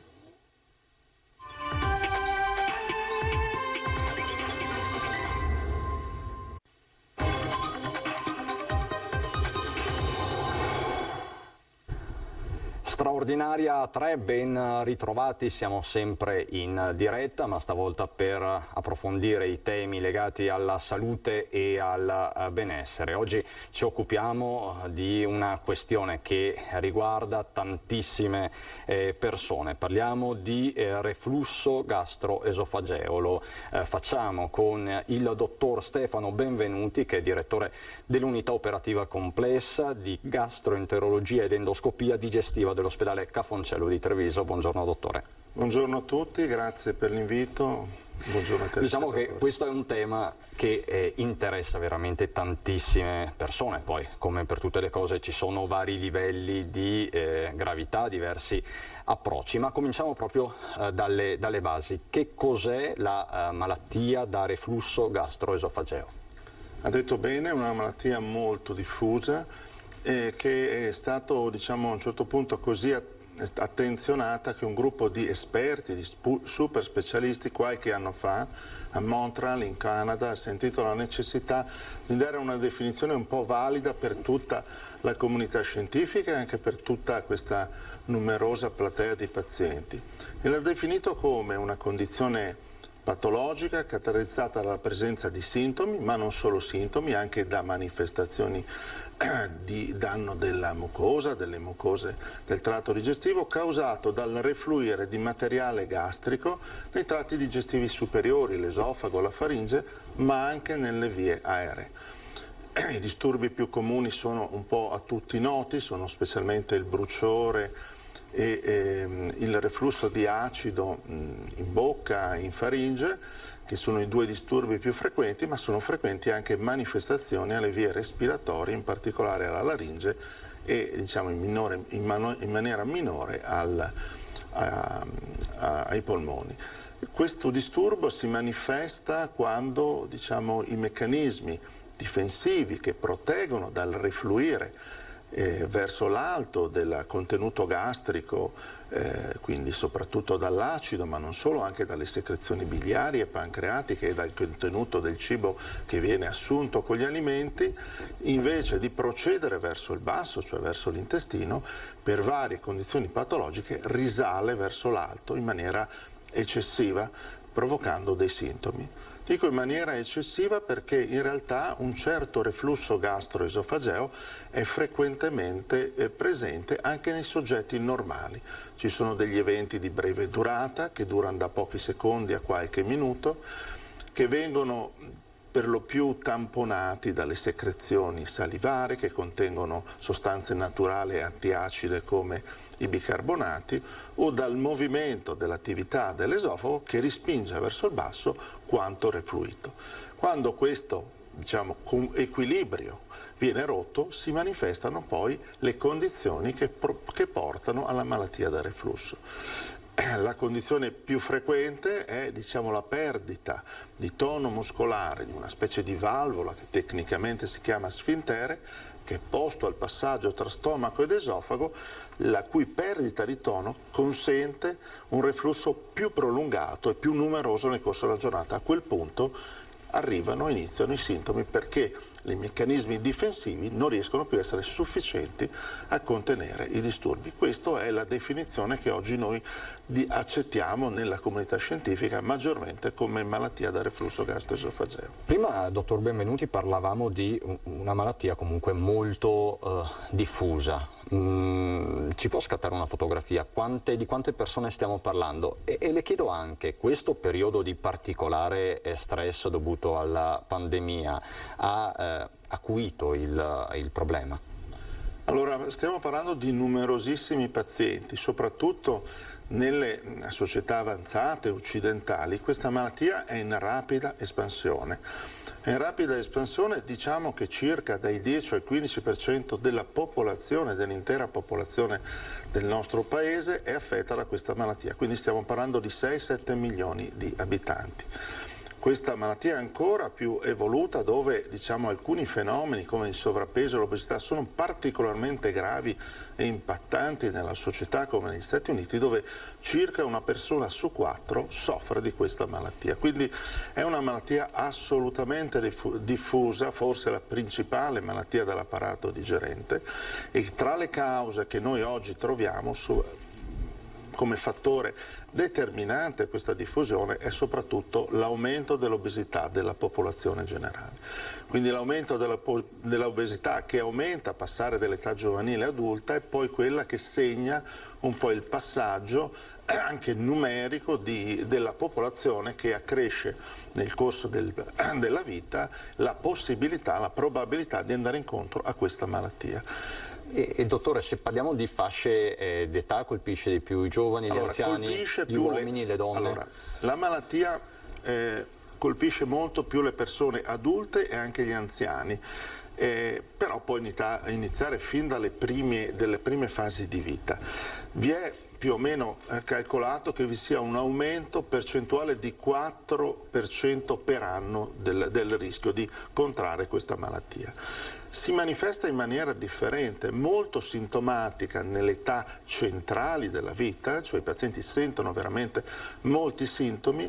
Nelle persone più anziane la malattia è più diffusa ma è meno sintomatica, e purtroppo si manifestano più le complicanze della malattia anche per il perdurare per lungo tempo dei sintomi lamentati già dalla più giovane età. Quindi diciamo è una malattia sicuramente in espansione, in crescita, e come dato di curiosità accanto all'obesità è segnalato con un rapporto inverso, cioè sta decrescendo l'infezione allo stomaco da Helicobacter pylori, che rappresentava la causa principale della gastrite e dell'atrofia della mucosa, quindi la mucosa non più infettata nella popolazione come una volta, che colpiva quasi circa il 30% della popolazione adulta, oggi siamo scesi al 5-6% e abbiamo quindi una popolazione che ha le mucose gastriche più integre e quindi più in grado di fare quella che è la propria funzione naturale della mucosa gastrica, cioè produrre acido. Chiarissimo, dottore. Abbiamo già una prima telefonata, pronto, chi parla? Sì, salve, buongiorno. Buongiorno signora, con chi parlo, da dove chiama? Silvia da Bussolengo. Prego signora. Le volevo rivolgere, dottore, una domanda. Mio figlio ha 11 anni e da circa un anno presenta sintomi, lui praticamente rutta in continuazione. Mai successo prima, non ha mai avuto problemi di digestione. Ha iniziato con un mal di stomaco, non si capiva la causa e da circa un anno abbiamo questo problema. Gli è stata diagnosticata questa problematica e in più anche l'asma. Volevo chiederle se c'è correlazione magari con un'esplosione ormonale magari della pubertà, se è una situazione temporanea, se c'è correlazione con l'asma. Dottore. Sì, è un argomento molto interessante, la domanda è pertinente. C'è una correlazione intricata e anche reciproca tra asma e reflusso e asma, cioè il reflusso può dare asma e l'asma a lungo termine conduce anche al reflusso gastroesofageo. L'età più frequente in cui cominciano i primi disturbi respiratori asmatici, naturalmente non sono solo causati dal reflusso gastroesofageo, anche molto spesso sono soprattutto manifestazioni allergiche, specialmente di allergeni respiratori, quelle che causano l'asma, però specialmente nel passaggio dall'età giovanile all'età un po' più adulta e con anche aumento del peso alle volte può essere scatenante. Certamente alcuni disturbi che lei riferisce possono essere attribuiti al reflusso gastroesofageo, stiamo parlando delle eruttazioni, diciamo che non sono i disturbi più frequenti, però nei bambini molto spesso, nei ragazzini, i disturbi non sono spesso manifesti come nell'età adulta in cui vi è più capacità di descrivere i propri disturbi. Succede un po' quello che succede nell'anziano, dove spesso la sintomatologia non viene riferita con precisione. Certo, c'è questa possibilità e ci sono anche i test per verificare se il ragazzino ha reflusso, sicuramente il pediatra lo sa, li conosce. Tante volte si usano dei farmaci per in qualche modo riuscire a diagnosticare attraverso il farmaco il reflusso in base alla risposta, senza sottoporre specialmente un ragazzino a test comunque invasivi, fastidiosi e che ricevono ovviamente un poco gradimento sia dalle mamme che diciamo dai che figli. Quindi la gastroscopia e quant'altro è un'estrema ratio. Ma anche e soprattutto la pH-metria, che è quella che si usa molto in questa età, si possono riservare nel momento in cui il paziente, il giovane ragazzo, non risponde a una terapia. Quindi a questa mamma di Bussolengo possiamo consigliare che si rivolga al suo pediatra e che ne parli ampiamente, perché rientra tra le possibili manifestazioni della malattia reflusso anche l'asma, sicuramente. Proprio a Bussolengo, questo per curiosità, vi era un grande pneumologo che si occupava di asma, che ora è andato in pensione, quindi c'è una scuola che si occupa proprio di manifestazioni respiratorie del reflusso gastroesofageo. E ovviamente delle correlazioni. Quindi eventuali. Non so se c'è già un'altra telefonata in linea. Pronto, chi parla? È caduta la linea. Dottor Benvenuti, andiamo avanti.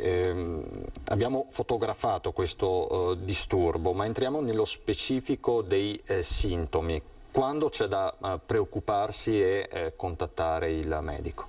Allora, i sintomi più noti e più frequenti sono, come vi avevo anticipato, il bruciore dietro lo sterno e il rigurgito di materiale acido che viene percepito in bocca dal paziente. Questi sono i disturbi tipici, noi li chiamiamo, i disturbi esofagei, che sono i più frequenti.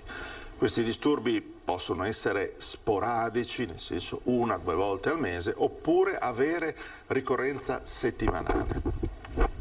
E allora entriamo nella fase della malattia da reflusso, che non è un disturbo sporadico una tantum, una volta l'anno, ma è un disturbo ricorrente. Quello che diciamo, e fin qui la diagnosi è chiara e in linea di massima sappiamo come muoverci fin dall'inizio, non aggiungono molto gli accertamenti a questa fase. La fase è chiara, con bruciore retrosternale e con rigurgito acido il paziente ha una malattia da reflusso, specialmente se ricorre con una certa frequenza. Per contro ci sono delle manifestazioni oggi emergenti, che sono quelle extraesofagee, che riguardano soprattutto l'apparato respiratorio, la laringe, la faringe e, come diceva la signora precedentemente, i veri e propri polmoni, quindi l'asma. Quindi possiamo avere laringiti da reflusso, faringiti da reflusso, e quindi abbiamo dei sintomi collegati a quell'organo. Per esempio la laringite da reflusso dà sintomi tipici come la raucedine, l'abbassamento della voce, la voglia continuamente di schiarirsi, la tosse, la sensazione di avere come un corpo estraneo, mentre la faringe dà vero e proprio mal di gola, come una faringite batterica, e poi dopo manifestazioni importanti come l'asma, di cui abbiamo parlato precedentemente. Purtroppo sono frequenti anche, specialmente nei pazienti anziani, delle polmoniti da aspirazione di reflusso acido, specialmente, che portano nel tempo anche alla fibrosi polmonare. Quindi, come vedete, uno spettro molto ampio, alle volte anche con dei risvolti non sempre proprio perfettamente controllabili. C'è un'altra telefonata, pronto, chi parla? Sì, pronto, buongiorno, sono Chiara e chiamo da Padova. Prego, Chiara. Io ho seguito molto bene questa trasmissione in quanto io ne soffro, e soprattutto di notte. Dipende anche dalla posizione in cui si dorme, io tendo a usare adesso Iopan e il Jeffer, perché appunto me l'è stato dato anche da chi mi ha fatto degli esami, però purtroppo di notte passo anche con degli attacchi di nausea abbastanza forte. Oltre a questi 2 farmaci, c'è una cura che si può fare oppure si blocca la cosa e me la continuerò a portare a vita? Non ho capito il primo farmaco, se posso richiedere il Riopan. Innanzitutto buongiorno signora, la domanda anche questa è estremamente interessante. Al contrario di quello che si pensa, il reflusso gastroesofageo notturno, di questo stiamo parlando, serale o notturno, è in realtà il reflusso più preoccupante, perché è durante la notte, anche a causa di un decubito supino, i meccanismi di difesa, uno dei quali è quello gravitazionale. Se io sto in piedi è ovvio che le cose vanno giù, se io mi distendo la pressione intraaddominale, che è superiore a quella toracica, spinge il materiale gastrico in esofago. Quindi il reflusso a cui porre più attenzione, specialmente quello notturno. E purtroppo devo dirle che in linea di massima quei farmaci che mi ha dato, sì, sono per il reflusso, ma sono tutto sommato piuttosto deboli per questo tipo di reflusso. Bisogna cioè passare, se il reflusso non avviene sporadicamente o addirittura eccezionalmente, ma con una certa frequenza, bisogna passare a delle terapie più forti, più intense e anche piuttosto prolungate. Dopo magari le vedremo. Dopo entreremo nel dettaglio. Nel dettaglio, quindi signora Chiara, resti con noi. Voleva aggiungere qualcosa? Dottore? No, anzi, io voglio ringraziare il dottore e la vostra trasmissione per dare la possibilità appunto a noi di intervenire. Grazie Chiara, Grazie, arrivederci. Ecco, prima parlavamo di questi sintomi, dottore, che possono quindi estendersi anche ad altri apparati, non strettamente all'apparato, diciamo così, digerente, e questo è un altro aspetto. Mi viene in mente, per esempio, si parla spesso, magari nella vulgata, di tosse nervosa, la tosse nervosa, quindi quel tossire magari in maniera insistente, può essere sintomo di reflusso? Allora, la tosse da reflusso ha delle caratteristiche un po' peculiari, però ne condivide altre con le altre cause di tosse. La tosse da reflusso è frequente dopo il pasto e nel momento in cui il paziente si sdraia.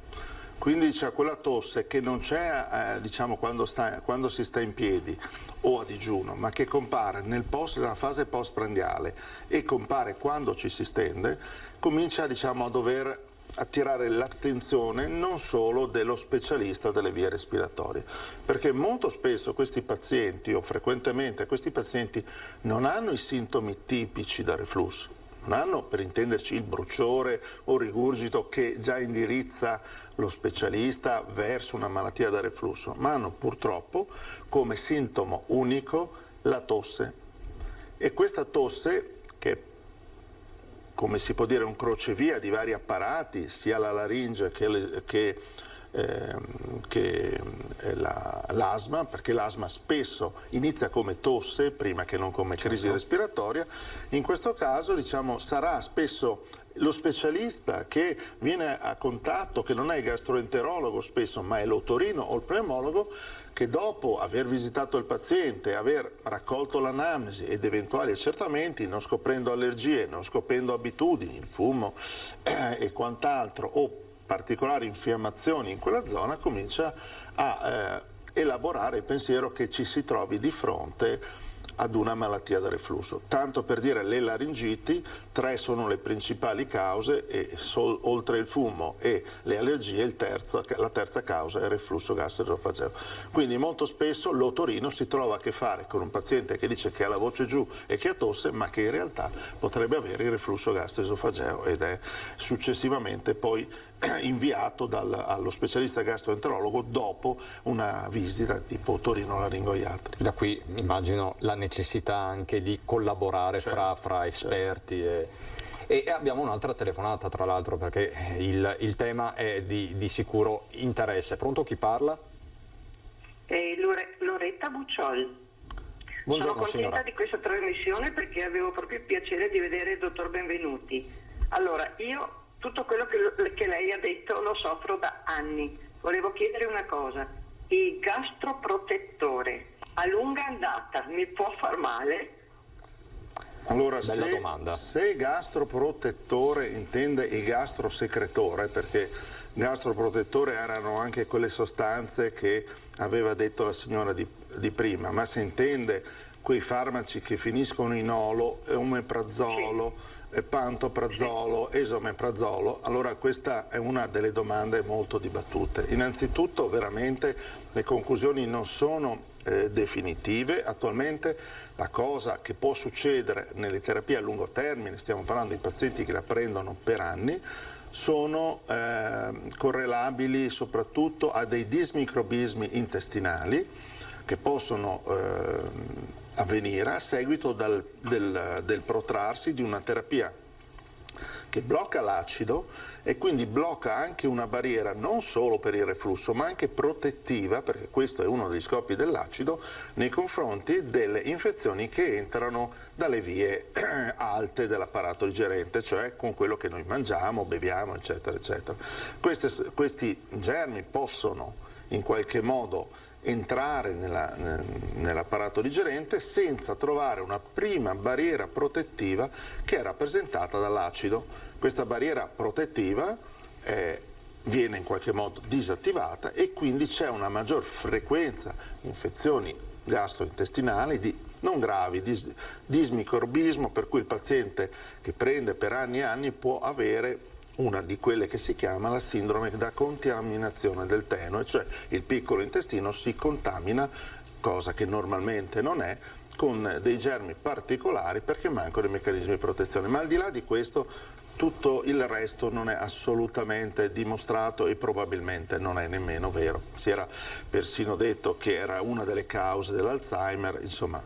Rimaniamo, purtroppo le persone anziane, come abbiamo detto, prendono questi farmaci abitualmente, quindi è chiaro che se noi andiamo a vedere le persone anziane che nella stragrande maggioranza hanno un gastroprotettore, purtroppo la malattia poi cognitiva si sviluppa a quell'età e quindi è semplicemente un'associazione, non un'associazione causale. Ecco. Molto importante anche questo, quindi non c'è una relazione, va detto. Signora, grazie per la domanda. Dottor Benvenuti, a proposito di quello che stavamo dicendo, la malattia da reflusso espone il paziente a rischi particolari, oltre alla sintomatologia? Certo, allora la più frequente manifestazione mucosa visibile alla gastroscopia è l'esofagite, cioè l'infiammazione dell'esofago che si manifesta spesso con perdita di sostanze, erosioni ed ulcere. Questa è la manifestazione più frequente. Sempre nell'ambito dell'esofago, diciamo, ci sono anche delle trasformazioni delle mucose che possono rappresentare un rischio preneoplastico. Un reflusso di lunga durata, specialmente a un'età avanzata nel sesso maschile, porta allo sviluppo di quello che va sotto il nome di esofago di Barrett, che è una lesione precancerosa, cioè una trasformazione della mucosa di tipo esofagea in una mucosa di tipo intestinale, che è la sede dove poi iniziano i tumori dell'esofago inferiore. Vi ricordo che chi soffre cronicamente di reflusso, da uno studio scandinavo comparso ancora 15-20 anni fa, evidenziava questo studio un rischio di 7-8 volte di sviluppo di tumore all'esofago distale, nella parte finale dell'esofago, proprio dove è maggiore l'insulto da reflusso gastroesofageo. Altre manifestazioni possono comparire nella laringe, l'abbiamo detto, sono soprattutto le laringiti, iperemia, granulomi, polipi, ulcere e si segnala anche un aumentato rischio anche per i tumori della laringe, che sono, come notoriamente tutti sanno, causati soprattutto dal fumo, però diciamo rappresentano un fattore di rischio aggiuntivo. Altre manifestazioni patologiche possono esserci a livello della gola, la faringe, faringiti, asme e poi la cronica aspirazione molto lunga di materiale gastrico nelle vie respiratorie può predisporre alla microinfiammazioni e a fibrosi cicatriziali delle proprie impoverimento di un tessuto aereo come quello polmone, un tessuto duro, fibrotico, che non ossigena bene e quindi uno sviluppo di una malattia respiratoria cronica. Quindi i rischi sono tanti? I rischi sono tanti, naturalmente per fortuna i sintomi sono frequentissimi, le lesioni dell'esofago come le infiammazioni anche piuttosto frequenti, ma la maggior parte dei pazienti ha soprattutto sintomi. Ecco, questo, la grossa platea dei pazienti sono pazienti prevalentemente sintomatici, ma questo non vuol dire che non siano meno importanti, perché spesso i sintomi sono molto più difficili da controllare in quelli che non hanno una malattia macroscopicamente evidente e che diciamo ne soffrono e hanno una qualità di vita veramente pessima e scadente. Abbiamo una telefonata, pronto chi parla? È su Antena 3. Pronto? Sì, pronto? Buongiorno. Sì, sono Tiziano da Povegliano. Volevo sapere, io rientro in quei casi che citava prima lei, di un senso di saliva, un ritorno di saliva, un bisogno di schiarirsi, quasi di tossire, sempre in concomitanza dei pasti. Cosa ci può essere per curarlo, per limitarlo, eccetera? Grazie. Dottore, cosa possiamo rispondere a Tiziano? Allora, signor Tiziano, questi disturbi io credo che se nascono diciamo, dall'apparato respiratorio abbiano bisogno di un controllo, perché naturalmente diciamo, parliamo così in senso generale, perché poi dopo ogni paziente deve essere sottoposto a delle domande, fuma, ha avuto storie di allergie, eccetera. In linea di massima con questi sintomi è opportuno fare una visita otorinolaringoiatrica, perché purtroppo sono sintomi generici un po' per tutte le malattie, perché la laringe dà quei disturbi a prescindere da quale ne sia la causa, ma diciamo una volta che abbiamo escluso patologie maggiori, abitudini, laringiti croniche correlate alle abitudini, forme allergiche, diciamo si può iniziare una terapia antireflusso, una terapia che nelle malattie respiratorie tipo quella che lei riferisce è piuttosto generosa e parte non dal semplice antiacido, ma per ottenere gli effetti voluti deve partire da antisecretivi e da dosi piuttosto generose, perché più il disturbo è alto, più risponde difficilmente alle terapie tradizionali, dove il reflusso basso, quello che dà bruciore e rigurgito, risponde nella stragrande maggioranza dei casi.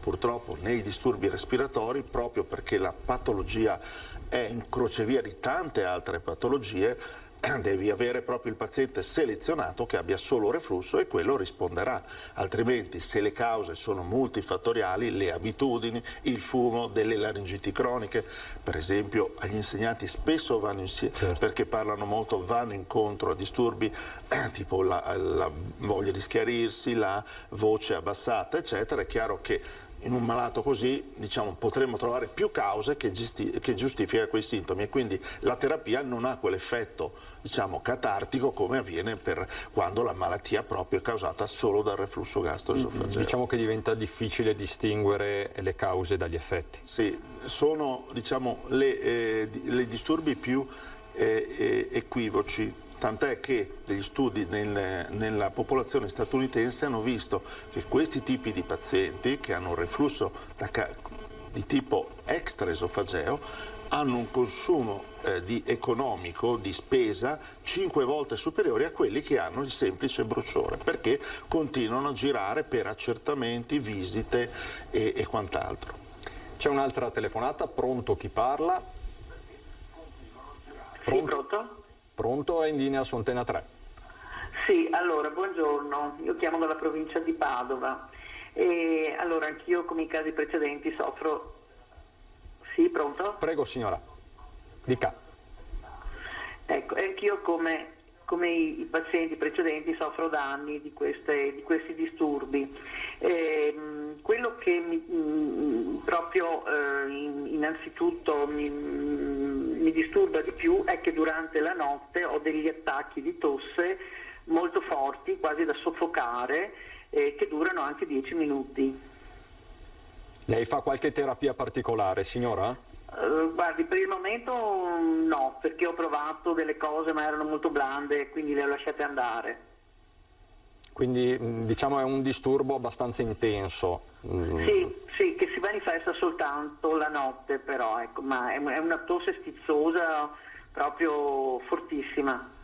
Qui, dottore, torniamo un po' al tema di prima. Ecco, qui torniamo al tema di prima. Certamente, come la gentile telespettatrice ha detto, il reflusso notturno che non si manifesta durante la giornata comincia a essere sospetto per reflusso gastroesofageo.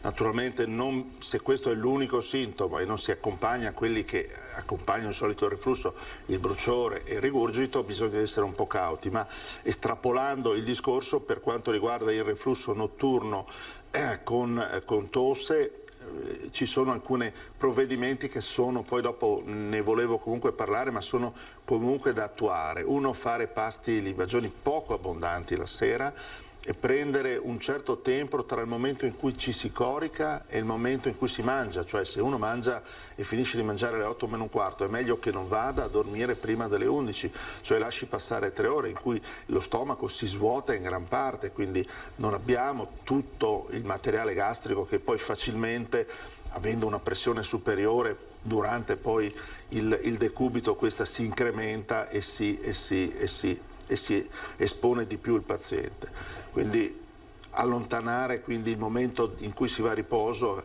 e le classiche misure antireflusso notturne sono alzare, come si dice, mettere i tacchi al letto, cioè alzare la testiera Oggi esistono degli specie di cuscini a forma di cuneo, si trovano anche su Amazon, tanto per dirne quanto ormai la medicina si sposta in altri settori, e con poche decine di euro si prendono dei cunei di 70 cm di lunghezza, li si mette sotto il letto e si facilita così la posizione antigravitazionale che favorisce il decorrere dall'alto verso il basso, quindi dall'esofago verso lo stomaco.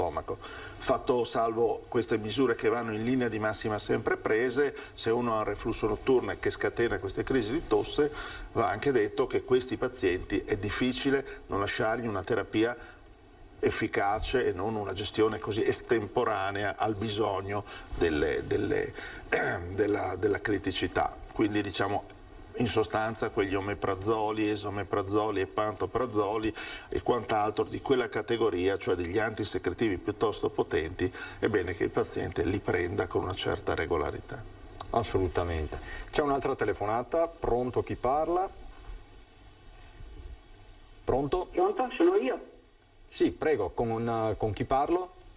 Graziella da Mestre. Prego, signora Graziella.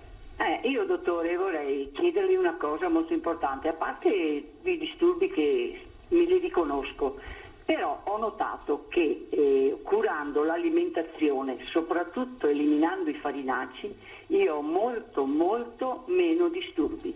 Mi può indicare se questo può essere vero? Diciamo che a volte anche la stagione mi porta a essere più incisivo, il disturbo, però eliminando questi farinacei io ho notato che ho molti meno disturbi e non prendo nessun medicinale. Quindi lei ha eliminato questo. Grazie signora, prego. Allora, la dieta è una parte della terapia della malattia da reflusso, questo vorrei ricordarlo tutto. Purtroppo oggi il mondo va veloce e si passa al farmaco, però le misure comportamentali e la dieta non vanno mai abolite e cancellate, perché se per esempio uno cresce di peso, mangia molto la notte e, come dice lei, anche quel tipo di dieta a cui accennava, è chiaro che è un candidato per non star bene la notte, quindi per non star bene la notte e poi quando le cose diventano peggio, notte e giorno. Allora molto spesso chi soffre di reflusso, accanto al reflusso, ha disturbi correlati, associati più che correlati, che sono la dispepsia e il colon irritabile. Specialmente questi due ultimi disturbi, la dispepsia, cioè la sensazione di gonfiore, digestione lenta, faticosa, di sonnolenza, o il colon irritabile, irregolarità di andare di corpo, meteorismo e dolore, sono molto legati al tipo di alimentazione con la presenza di farinacei. Quindi la signora dice una cosa che noi sappiamo: molto spesso il reflusso si associa a degli altri disturbi anch'essi funzionali, come la dispepsia e il colon irritabile, e questo tipo di dieta aiuta soprattutto a questa tipologia di disturbi. Influisce meno sul bruciore, sull'acidità, ma molto di più su questa sensazione di bloating syndrome, gonfiore e discomfort generale. Ecco, più in generale, dottore, che dieta bisogna seguire per evitare il reflusso? Ci può dare qualche consiglio pratico? Certo. La prima dieta è una dieta ipocalorica, che vuol dire mangiare meno calorie e perdere peso. Circa 2/3 dei pazienti che perdono 4-5 kg hanno un miglioramento solo con la dieta ipocalorica, cioè una dieta che complessivamente introduce nell'arco della giornata meno calorie rispetto alla nostra necessità e quindi porta a far calare il peso. Specialmente quello che influenza il reflusso è il girovita, non la tipica obesità più maschile che femminile. Questo tipo di obesità aumenta la pressione e il grasso intraaddominale e aumenta la pressione intraaddominale, quindi da qui la necessità di calare di peso. 2/3 dei pazienti, e come ho detto, migliora solo con questo. Poi dopo abbiamo detto alla signora di prima, fare pasti piuttosto frequenti e non abbondanti, perché l'aumento della pressione intraaddominale legato a un pasto abbondante supera le barriere difensive che avevamo identificato in questo sfintere, che fa risalire, se non tiene botta a una pressione molto alta, il rischio di fare risalire il materiale acido. cibi. Allora, sicuramente le diete anche ricche in grassi danno fastidio, molto fastidio, perché riducono il tono dello sfintere che abbiamo appena citato. Quindi pochi grassi, quindi una dieta diciamo molto ricca in frutta e verdura, poca carne, pesce, mangiare pochi formaggi.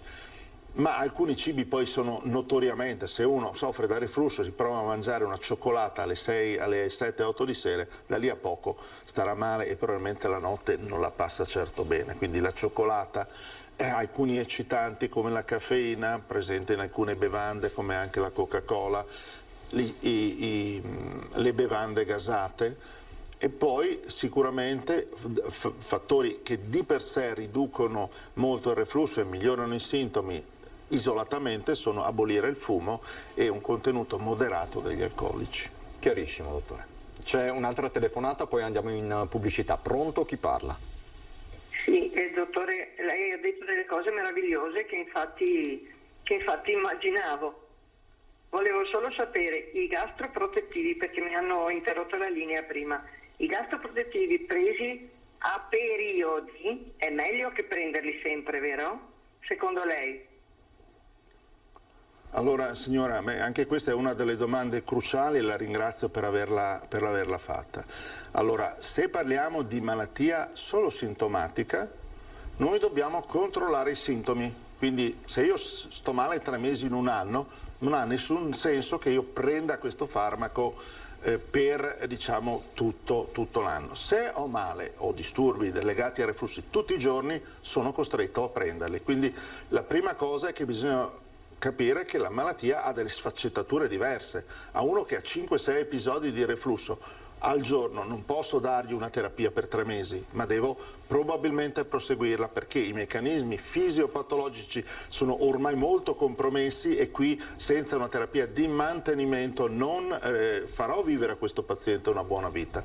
Se io soffro sporadicamente ma anche in maniera ricorrente, ma per brevi periodi, non c'è nessun motivo perché io continui questa terapia.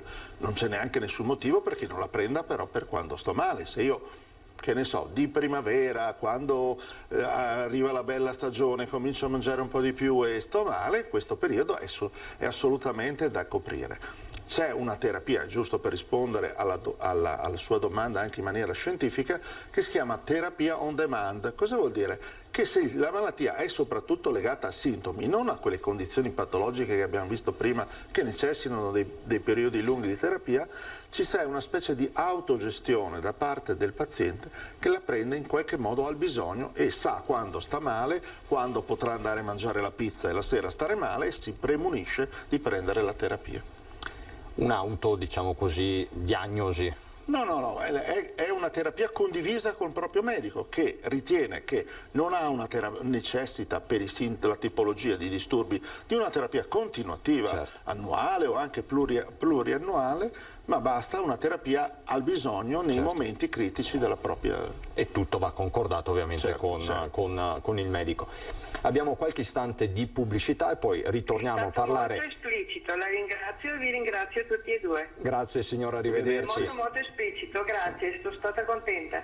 Ci fa piacere, arrivederci signora. Arrivederci. Di terapie e però anche di accertamenti continuiamo a parlare dopo la pubblicità, sempre con il dottor Benvenuti. A fra poco. Di nuovo in diretta per parlare di reflusso gastroesofageo. Lo stiamo facendo con il dottor Stefano Benvenuti, che è direttore dell'unità operativa complessa di gastroenterologia ed endoscopia digestiva dell'ospedale Cafoncello di Treviso. Oggi siete veramente in tanti a chiamare, non riusciamo a starci dietro a tutte le vostre telefonate, ma c'è già una telefonata in linea. Pronto, chi parla? Sì, buongiorno, sono la signora Liliana di Strana. Buongiorno signora Liliana. Ringrazio il dottor Benvenuto e lei e di questa trasmissione. Io volevo chiedere riguardo mio marito ha problemi di reflusso gastroesofageo. Lui prende il pantoprazolo perché prende diversi farmaci per la pressione la cardioaspirin, dopo per i dolori, hai capito? Però ha problemi di ernia ietale, hai capito? Volevo sapere a riguardo come, cosa. E vi ringrazio, buona giornata. Grazie a lei signora. Dottor Benvenuti. Signora Eliana, grazie per la domanda, anche questo ha colto nel segno. I pazienti che hanno un'ernia iatale, specialmente sopra i 3 cm, hanno maggiori problemi di reflusso gastroesofageo, cioè il reflusso gastroesofageo si manifesta in maniera più severa perché la risalita dello stomaco nel torace porta un po' a far saltare tutti i meccanismi di protezione antireflusso, perché la parte dell'esofago terminale, finale e la parte prossimale, cioè quella alta dello stomaco, si trovano dentro il torace. Cosa succede nel torace?